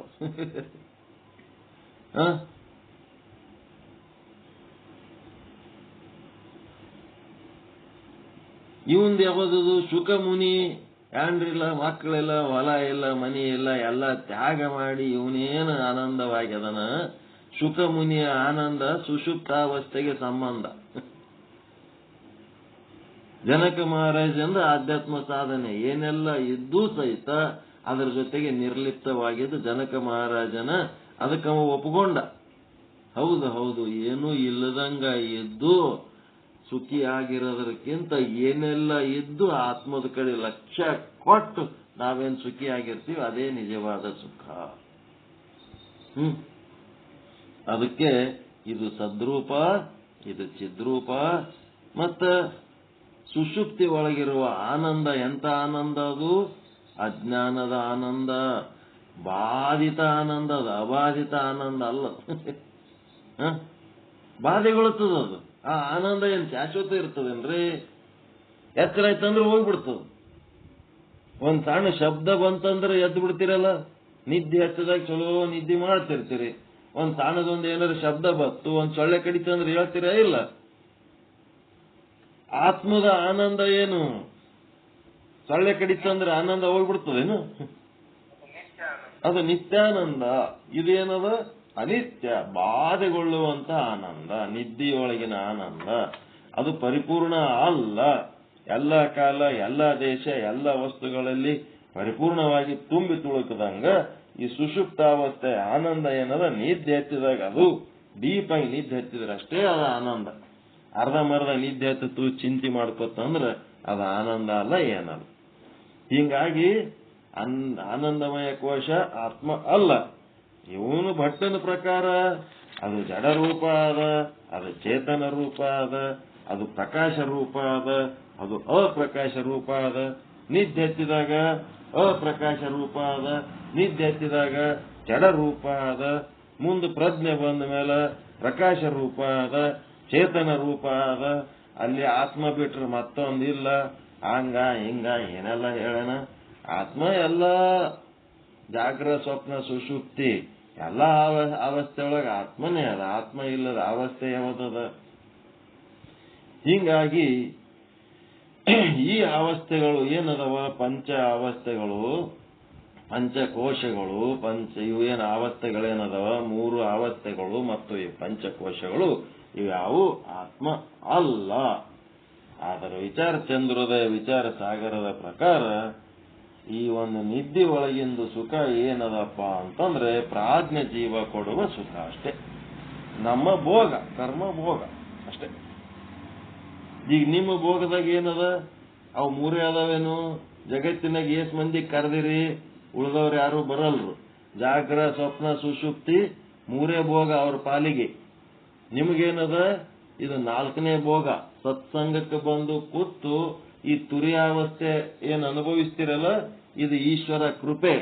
ಎಷ್ಟೋ ಜನ್ಮದ ಪುಣ್ಯ ಮಾಡಿದ್ದಕ್ಕೆ ಈ ತುರಿಯಾವಸ್ಥೆ ಆನಂದ ಅನುಭವಿಸ್ತಿರಲ್ಲ, ನಿಮ್ಮ ಭೋಗದಾಗ ತುರಿಯಾವಸ್ಥೆ ಆನಂದ. ಇದು ಯಾರು ಕೊಡ್ತಾರ? ನೇರವಾಗಿ ಆ ಈಶ್ವರನೇ ನಿಮಗೆ ಈ ಭೋಗ ಕೊಡ್ತಾನ. ನಿಮ್ಮ ಸುಖ ನೀವು ಅನುಭವಿಸಿರಿ. ಉಳಿದು ಎಲ್ಲ ಪರಾವಲಂಬಿ ಅದವು. ಬುದ್ಧಿ ಮೇಲ, ಮನಸ್ಸಿನ ಮೇಲ, ಇಂದ್ರಿಯದ ಮೇಲ, ಎದರ ಮೇಲೋ ಇಲ್ಲಿ ಏನದ? ನಿಮ್ಮ ಸುಖ ನೀವೇ ಅನುಭವಿಸಿರಿ. ಯಾವ ಬುದ್ಧಿ ಬೇಡ, ಸ್ಥೂಲ ಶರೀರ ಬೇಡ, ಸೂಕ್ಷ್ಮ ಶರೀರ ಬೇಡ, ಕಾರಣ ಶರೀರ ಬೇಡ, ಯಾವುದು ಬೇಡ. ನಿಮ್ಮ ಆತ್ಮ ಸುಖ ನೀವು ಅನುಭವಿಸಿರಿ ಅನ್ನೋದೇ ಪ್ಯೂರ್ ಆತ್ಮ ಸುಖದ್ದೇ ಇದು ತುರಿಯಾವಸ್ಥೆ.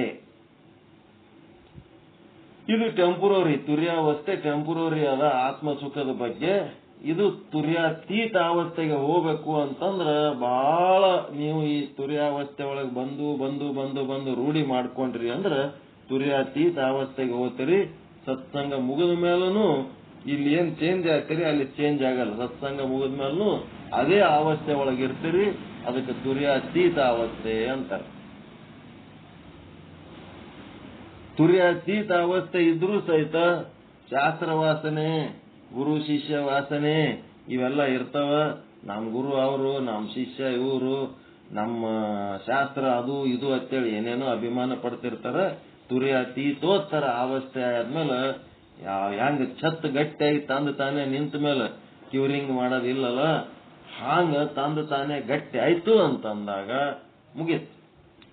ಕಣ್ಣು ಬಂದಂಗ. ಕುರುಡನಿಗೆ ಕಣ್ಣು ಬತ್ತಂದ್ರ ಫಸ್ಟ್ ಕೆಲಸ ಏನ್ ಮಾಡ್ತಾನ? ಒಬ್ಬ ಕುರುಡದನ, ಏನ್ ಹಿಡ್ಕೊಂಡು ಅಡ್ಡಾಡ್ತಿರ್ತಾನ ಅವನು? ಕುರುಡದನ ಏನ್ ಹಿಡ್ಕೊಂಡು ಅಡ್ಡಾಡ್ತಿರ್ತಾನ? ಕೋಲ್ ಹಿಡ್ಕೊಂಡು ಅಡ್ಡಾಡ್ತಿರ್ತಾನ. ಅವನಿಗೆ ಕಣ್ಣು ಬತ್ತಂತಂದ್ರ ಏನ್ ಮಾಡ್ತಾನ? ನಮ್ಮನ್ ಇದನ್ನ ಹಿಡ್ಕೊಂಡು ಏಸು ವರ್ಷ ಓಡಾಡಿದ್ ನೋಡಪ್ಪ ಅಂತೇಳಿ ಫಸ್ಟ್ ಕೆಲಸನೇ ಕೋಲ್ ಬಿಸಾಕ್ತಾನ. ಹಂಗ ನಿಮಗ್ ಸಹಿತ ಯಾವಾಗ ಮೋಕ್ಷ ಆಯ್ತು, ಪರಮಾನಂದ ಪ್ರಾಪ್ತಿಯಾಗಿ ದುಃಖ ನಿವೃತ್ತಿ ಆಯ್ತಂದ್ರ ನೀವು ಮಾಡೋ ಫಸ್ಟ್ ಕೆಲಸನೇ ಯಾವನು ಕುಂದಿರ್ಸಿ ನಿಮಗೆ ತಾಸುಗಟ್ಲೆ ಜೀವ ತಿತ್ತಿದ್ದ ಅವನಿಗೆ ಮೊದಲು ಬಿಸಾಕ್ಬೇಕು. ತಲೆ ವ್ಯಾನ್ ಹಿಡಿಸ್ಬಿಟ್ಟನ, ನಮ್ದು ಆಯುಷ್ಯ ಎಲ್ಲ ತಾನೇ ತಗೊಂಡನ, ಕುಂದಿರ್ಸಿ ಇವನ್ ಮೊದಲು ಬಿಸಾಕಿ ಬಿಡ್ಬೇಕಂತೇಳಿ ಬಿಸಾಕ್ಬಿಡ್ಬೇಕು. ಹಂಗ ನಿಮಗ್ ಕಣ್ಣು ಬರಬೇಕು, ನಮ್ಮನ್ನು ಬಿಸಾಕ್ಬೇಕು. ಅದಕ್ಕೆ ಕಾಯ್ಲಕತ್ತೀವಿ ನಾವು ಅಷ್ಟೇ. ಮೋಕ್ಷ ಆಯ್ತು ಅಂತಂದ್ರೆ ಆಯ್ತು. ಇದು ಮುಂದ್ ಸತ್ಸಂಗ ಮಾಡೋದ್ ಬೇಕಂಗಿಲ್ಲ. ಛತ್ ಕ್ಯೂರಿಂಗ್ ಆದ್ಮೇಲೆ ನೀರ್ ಹಾಕ್ಲಕ್ ಹೋದ್ರ ಎಷ್ಟ್ ದಿನ ಹಾಕ್ತಾರೆ ನೀರು? ಎದಕ್ಕೆ ಹಾಕ್ತಾರೆ? ಕ್ಯೂರಿಂಗ್ ಆದ ಛತ್ತಿಗೆ 21 ದಿವಸ ಆದ್ಮೇಲೆ ಮತ್ತೆ 23ನೇ ದಿವಸ ಒಂದ್ 2 ತಿಂಗಳು 3 ತಿಂಗಳು ಇನ್ನ ಹಂಗೆ ನೀರ್ ಹಾಕ್ತೀನಿ ಅಂತಂದ್ರೆ ನೀರ್ ಕುಡಿತದೇನೋ? ಅವಾಗ ಏನ್ ಸತ್ಸಂಗ ಬೇಡ, ಶಾಸ್ತ್ರ ಬೇಡ, ಏನೇನು ಬೇಡ. ಅಂತದೊಂದು ಸ್ಥಿತಿ. ಅದಕ್ಕ ಇವತ್ತೇನಾಯ್ತಪ್ಪ ಅಂತಂದ್ರೆ ಆನಂದಮಯ ಕೋಶವೇ ಆತ್ಮ ಅನ್ನೋದ್ರ ಬಗ್ಗೆ ಒಂದಿಷ್ಟು ಪೀಠಿಕೆ. ಮತ್ತಿದ್ರಾಗ ಗುರು ಇನ್ನ ಏನು ಡೀಪ್ ಜ್ಞಾನ ಕೊಡ್ತಾನ ನಾಳೆ ನೋಡೋಣ. ಇಲ್ಲಿಯ ತನಕ ಅನ್ನಮಯ ಸ್ಥೂಲ ದೇಹವೇ ಆತ್ಮ, ಇಂದ್ರಿಯಗಳೇ ಆತ್ಮ, ಪ್ರಾಣವೇ ಆತ್ಮ, ಮನವೇ ಆತ್ಮ, ಬುದ್ಧಿಯೇ ಆತ್ಮ, ಆನಂದಮಯ ಕೋಶವೇ ಆತ್ಮ ಅಂತ ಹೇಳ್ಕೊತ್ ಬಂದಾರ. ಇವನಿಗೆ ಏನಂತಾರಪ್ಪ ಅಂತಂದ್ರ ಬುದ್ಧಿ, ಇವನಿಗೆ ಭಟ್ಟನ ಮತ ಅಂತಾರ. ಇನ್ನೊಬ್ಬ ಅದನ ಮಾಧ್ಯಮಿಕ ಬೌದ್ಧ ಅಂತ ಬರ್ತಾನೆ ಇನ್ನೊಬ್ಬ. ಈತನು ಆನಂದಮಯ ಕೋಶವೇ ಆತ್ಮನೆಂದು ಹೇಳುತ್ತಾನೆ, ಆದರೆ ಅವನು ಹೇಳುವ ರೀತಿ ಬೇರೆ ಇದೆ. ನಾಳೆಗೆ ಭಟ್ಟನ ಆನಂದಮಯ ಕೋಶವೇ ಆತ್ಮ ಎನ್ನುವ ವಿಚಾರಕ್ಕ ಒಂದ್ ಸ್ವಲ್ಪ ಟಚ್ ಕೊಟ್ಟು ಏನಾರ ಡೆಪ್ತ್ನಾಗ ಇನ್ನೊಂದಿಟ್ಟು ನಿಶ್ಚಲ ಏನಾರ ಜ್ಞಾನ ಕೊಡ್ತಾನೆ ನೋಡೋಣ. ಅದ ಆದ್ಮೇಲೆ ಮಾಧ್ಯಮಿಕ ಬೌದ್ಧನ ಆನಂದಮಯ ಕೋಶವೇ ಆತ್ಮ ಎನ್ನೋದು ಯಾವ ರೀತಿ ಹೇಳ್ತಾನ ಅನ್ನೋದ್ರ ಬಗ್ಗೆ ಇದನ್ನೊಂದು ಸ್ವಲ್ಪ ನಾಳೆ ಟಚ್ ಕೊಟ್ಟು ಪೀಠಿಕೆ ಹಾಕಿ ಕೈ ಬಿಡೋಣ. ಮುಂದೆ ಪ್ರಭಾಕರರು ಮತ್ತು ನೈಯಾಯಕರಂತ ಬರ್ತಾರೆ. ಈ ಒಂದು ಆನಂದಮಯ ಕೋಶನೇ ಆತ್ಮ ಅಂತ ಹೇಳೋರು, ಮತ್ತಿನ್ನ ಪ್ರಭಾಕರರು, ನೈಯಾಯಕರು ಅದು ಅವ್ರು ಇದನ್ನೇ ಹೇಳ್ಯಾರ, ಆನಂದಮಯ ಕೋಶವೇ ಆತ್ಮ ಅಂತೇಳಿ. ಈ ರೀತಿ ಹೇಳೋದ್ರಿಂದ ಆನಂದಮಯ ಕೋಶ ಆತ್ಮ ಅಲ್ಲ ಅನ್ನೋದು ನೀವು ನಿರ್ಧಾರ ಮಾಡಿಟ್ಕೊಂಡು, ಸತ್ ಚಿತ್ತಾನಂದ ನಿತ್ಯ ಪರಿಪೂರ್ಣ ಅಲ್ಲ ಅನ್ನೋದು ನೀವು ನಿರ್ಧಾರ ಮಾಡಿಟ್ಕೊಂಡು ಯಾರ್ಯಾರು ಏನೇನು ಹೇಳ್ತಾರ ಕೇಳ್ಬೇಕಷ್ಟೇ. ಆದ್ರೆ ಡಿಸಿಷನ್ ಏನು? ಆನಂದಮಯ ಕೋಶವೇ ಆತ್ಮನಲ್ಲ. ಅವ್ರ ಆನಂದಮಯ ಕೋಶನೇ ಆತ್ಮ ಅಂತೇಳಿ ಹ್ಯಾಂಗ್ ಹೇಳ್ಯಾರ ಅಂತೇಳಿ ನೋಡ್ಬೇಕಷ್ಟೇ. ತಗದುಗಳಿಗತ್ಲೆ ಡಿಕ್ಕಿ ಹೊಡಿಬಾರ್ದು. ಡುಕ್ ಅಂತೇಳಕ್ಕೆ ಅವ್ರ ಹಂಗ ಹೇಳ್ಯಾರ ಇವ್ರು ಹಿಂಗ್ ಹೇಳ್ಯಾರ ಅಂತೇಳಕ್ಕೆ ಟಗರಿನ ಕೆಲಸ ಮಾಡಬಾರ್ದು. ಟಗರ್ ಏನ್ ಮಾಡ್ತಿರ್ತದ? ಇರಿತಿರ್ತದ. ಆ ಇರೇ ಕೆಲಸ ಮಾಡಬಾರ್ದು. ಸುಮ್ ಸಹಜವಾಗಿ ಅವ್ರೇನಂದ್ರು ಇವ್ರೇನಂದ್ರು ಅದಿರೋ ವಸ್ತುಸ್ಥಿತಿ ಏನದ ಹಿಂಗ್ ಸರಳವಾಗಿ ತಿಳ್ಕೊಂಡು ಮುಂದೆ ಹೋಗ್ಬೇಕು. ಮತ್ತೆ ಏನಾರ ಹೇಳ್ಬೇಕಾ ಇವತ್ತಿನ ಪಾಠದ ಬಗ್ಗೆ? ಇವತ್ತ ಮಧ್ಯಾಹ್ನ ಭಾಗವತ 4 ಗಂಟೆಗೆ, ಮಧ್ಯಾಹ್ನ 1 ಗಂಟೆಗೆ ಭಗವದ್ಗೀತೆ ಇರ್ತದ, 4 ಗಂಟೆಗೆ ಭಾಗವತ ಇರ್ತದ. ಯಾರ್ಯಾರಿಗೆ ಆಸಕ್ತಿ ಅದ ಭಾಗವತ ಕೇಳಕ ಬರ್ರಿ. ಸಂಕ್ಷಿಪ್ತ ಭಾಗವತ ಇಷ್ಟು ಸಂಕ್ಷಿಪ್ತವಾಗಿ ಎಲ್ಲಿ ನಿಮಗೆ ಸಿಗಂಗಿಲ್ಲ. 18,000 ಶ್ಲೋಕಗಳು, ಭಯಂಕರ ವಿಶ್ಲೇಷಣೆ ಅದ. ಅದ್ರೊಳಗೆ ಎಲ್ಲ ಕಂಪ್ಲೀಟ್ ಹಿಂದೂ ಧರ್ಮದ ನೀತಿ ರೀತಿಗಳು ಏನೇನಿರ್ಬೇಕು ಎಲ್ಲ ತುಂಬಿಸ್ಯಾರ ಅದ್ರೊಳಗೆ. ಅದು ಚಲೋ ಅದ ಭಾಗವತ. ಎಲ್ಲ ಡಿಟೇಲ್ ಆಗಿ ಸುಮ್ಮ ಓದ್ಕೊತ ಹೋಗ್ಬೇಕು. 5 ಮಂದಿ ತಯಾರಾಗಬೇಕು ನಿಮ್ಮದ್ರಾಗ. ಒಬ್ಬನು ಬಾಯಿ ಬಿಡಲ್ಲ. ಅದೇನ ಕಾಳು ಮಾಡಿದ ಕಾಳ್ರ ಹೆಂಗ ಗಪ್ ಕೂತಿರ್ತಾರ, ಏನಾರ ಬಾಯಿ ಬಿಟ್ರೆ ಮತ್ ನಮ್ಮ ಮೇಲೆ ಬರ್ತದ ನಂಗ ಕೂತಿರ್ತಾರ. 5 ಮಂದಿ ತಯಾರಿ ನಿಮ್ಮದ್ರಾಗೆ ಮೀಟಿಂಗ್ ಮಾಡ್ಕೊಂಡು 5 ಮಂದಿ ಏನ್ ಮಾಡ್ಬೇಕು, ಈ 5 ಭಾಗವತದ ವಾಲ್ಯೂಮ್ಗಳು ತಗೋಬೇಕು. ನಮ್ಮಲ್ಲಿ ಅದಾವ. ತಗೊಂಡು ತಿಳಿದೇ ಇರ್ಲಿ ಸುಮ್ಮ ಓದ್ಕೊತ ಹೋಗ್ಬೇಕು. ಅದಕ್ಕೊಂದು ಟೈಮ್ ಇಟ್ಕೊಂಡು ಭಾಗವತಕ್ಕೆ ಒಂದು ಟೈಮ್ ಕೊಡ್ರಿ. 18 ಪುರಾಣಗಳು ಓದ್ಲಕ್ ಆಗಿಲ್ಲ ಅಂದ್ರೂ 1 ಪುರಾಣ ಓದಿದ್ರು ಆ 18 ಪುರಾಣದ ಒಂದು ಸಾರ ಈ ಭಾಗವತದಾಗ ಸಿಗುತ್ತದ. ಏನೋ ಆಯುಷ್ಯ ಇತ್ತು ಅಂತಂದ್ರೆ, ಭಾಗವತದ ರೀಡಿಂಗ್ ಕಂಪ್ಲೀಟ್ ಆಯ್ತು ಅಂತಂದ್ರೆ ಮತ್ತೆ ಬೇರೆ ಪುರಾಣ ತಗೊಳ್ಳೋಣ, ಏನ್ ತೊಂದರೆ ಇಲ್ಲ. ಆಯುಷ್ಯ ಅಷ್ಟು ಸರಳದಾಗ ಮುಗಿಯಂಗಿಲ್ಲ. ಎಲ್ಲಿ ತನಕ ನೀವು ಆಧ್ಯಾತ್ಮ ಸಾಧನೆ ಮಾಡ್ತಿರ್ತೀರಿ ಅಲ್ಲಿ ತನಕ ನಿಮ್ಮ ಆಯುಷ್ಯ ಹೆಚ್ಚಾಕೋತೆ ಹೊತ್ತು. ಸೈಕಲ್ ಮೇಲೆ ಕೂತು ಪೈಡಲ್ ಎಲ್ಲಿ ತನಕ ಹೊಡಿತಿರ್ತೀರಿ ಹಂಗೆ ನಿಮ್ ಗಾಡಿ ಮುಂದಕ್ಕೆ ಹೋಗ್ತಿರ್ತದ. ಯಾಕಂದ್ರ ಈ ಆಧ್ಯಾತ್ಮ ಸಾಧನೆ ಒಳಗ ನೀವು ಎಷ್ಟೊತ್ತು ಸಮಯ ಕಳೀತೀರಿ, ಈ ಸಮಯ ನಿಮ್ಮ ಆಯುಷ್ಯದಾಗ ಮೈನಸ್ ಆಗಲ್ಲ. ಇದೊಂದು ಮಜಾ. ನಿಮ್ಮ ಆಯುಷ್ಯದಾಗ ಇದು ಮೈನಸ್ ಆಗಂಗಿಲ್ಲ. ದಿನ 4 ತಾಸು ನೀವು ಸತ್ಸಂಗದಾಗ ಕಳೆದ್ರಿ ಅಂದ್ರೆ ಆ 4 ತಾಸು ಆಯುಷ್ಯ ಮುಂದಕ್ಕೆ ಹೋಗ್ಬಿಡ್ತದೆ. ಹಿಂಗಾಗಿ ಎಲ್ಲಿ ತನ ಇದು ಮಾಡ್ಕೊತಿರ್ತೀರಿ ಅಲ್ಲಿ ತನ ಹಂಗೆ ಇರ್ತೀರಿ, ಯಾರು ಸಾಯಲ್ಲ. ಇದು ತಿಳ್ಕೊಂಡ್ಬಿಡ್ರಿ. ಸಾಕು ಅಂತಂದ್ರಿ ಸ್ಟಾರ್ಟ್ ನೋಡಿ. ಮೀಟರ್ ರೀಡಿಂಗ್ ಚಾಲು. ಹಿಂಗಾಗಿ ಯಮಧರ್ಮ ಕೂಡ ಬಳಿ ಬರಲು ಅಂಜುವನು ಸತ್ಸಂಗದಲ್ಲಿರಬೇಕು. ಅದಕ್ಕೆ ಸದಾಕಾಲ ಸತ್ಸಂಗದಾಗಿದ್ರ ನೀವು ಅಮರರಾಗ್ತೀರಿ, ಮಧುರರಾಗ್ತೀರಿ, ಆನಂದಮಯರಾಗ್ತೀರಿ. ಇದಕ್ಕ ನೀವೇ ಸಾಕ್ಷಿ, ಮತ್ತಾರು ಹೇಳೋದ್ ಬೇಕಾಗಿಲ್ಲ. ಇಲ್ಲಿ ಬರೋದಕ್ಕಿಂತ ಮೊದಲ ಹೆಂಗಿತ್ತು ಪರಿಸ್ಥಿತಿ, ಇಲ್ಲಿ ಬಂದ ಮೇಲೆ ಹೆಂಗಾಗಿರಿ, ಮತ್ತ ಯಾರ್ಲಿಂತನೂ ಆಗ್ಯಾರ ಅಂತಲ್ಲ, ನಿಮ್ಲಿಂತ ನೀವೇ ಆಗಿರ್ತೀರಿ. ಇದ್ರೊಳಗೆ ಅವ್ರು ಮಾಡ್ಯಾರ ಇವ್ರು ಮಾಡ್ಯಾರ, ಆ ಶಾಸ್ತ್ರಲಿಂತ ಆಗ್ಯದ ಈ ಗುರುಗಳಿಂತ ಆಗ್ಯದಲ್ಲ, ನಿಮ್ಲಿಂತ ನೀವೇ ಆಗಿರ್ತೀರಿ. ಯಾರ್ಲಿಂತ ಯಾರು ಏನು ಮಾಡಕ್ ಆಗಂಗಿಲ್ಲ. ನಮ್ಲಿಂತ ನಾವು, ನಿಮ್ಲಿಂತ ನೀವು. ಓಕೆ. ಪರಮಾನಂದ ಪ್ರಾಪ್ತಿ ಭವ, ಸರ್ವ ದುಃಖ ನಿವೃತ್ತಿ ಭವ, ಇಷ್ಟಾರ್ಥ ಸಿದ್ಧಿರಸ್ತು, ಯಶಸ್ವಿ ಭವ ಯಶಸ್ವಿ ಭವ. ಜೈ ಶುದ್ಧ ಬ್ರಹ್ಮ, ಜೈ ಜೈ ಶುದ್ಧ ಬ್ರಹ್ಮ. ಓಂ ಶಾಂತಿ ಶಾಂತಿ ಶಾಂತಿ. ಶರಣಾರ್ಥಿ. ಎಲ್ಲರಿಗೂ ಒಳಿತಾಗಲಿ, ಎಲ್ಲರಿಗೂ ಕಲ್ಯಾಣವಾಗಲಿ, ಎಲ್ಲರಿಗೂ ಆನಂದವಾಗಲಿ, ಸುಖವಾಗಲಿ, ಒಳ್ಳೆಯದಾಗಲಿ. ನಮಸ್ಕಾರ.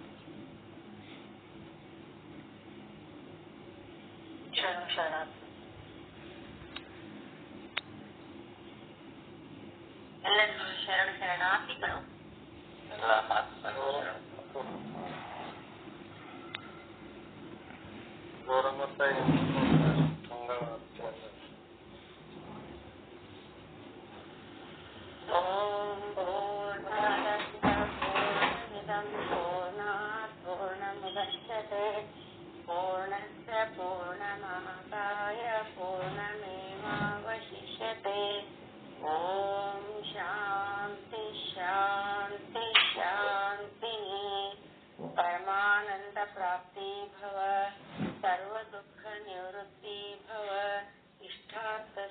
ಯಶಸ್ಸು ಯಶಸ್ವಿ ಭವ.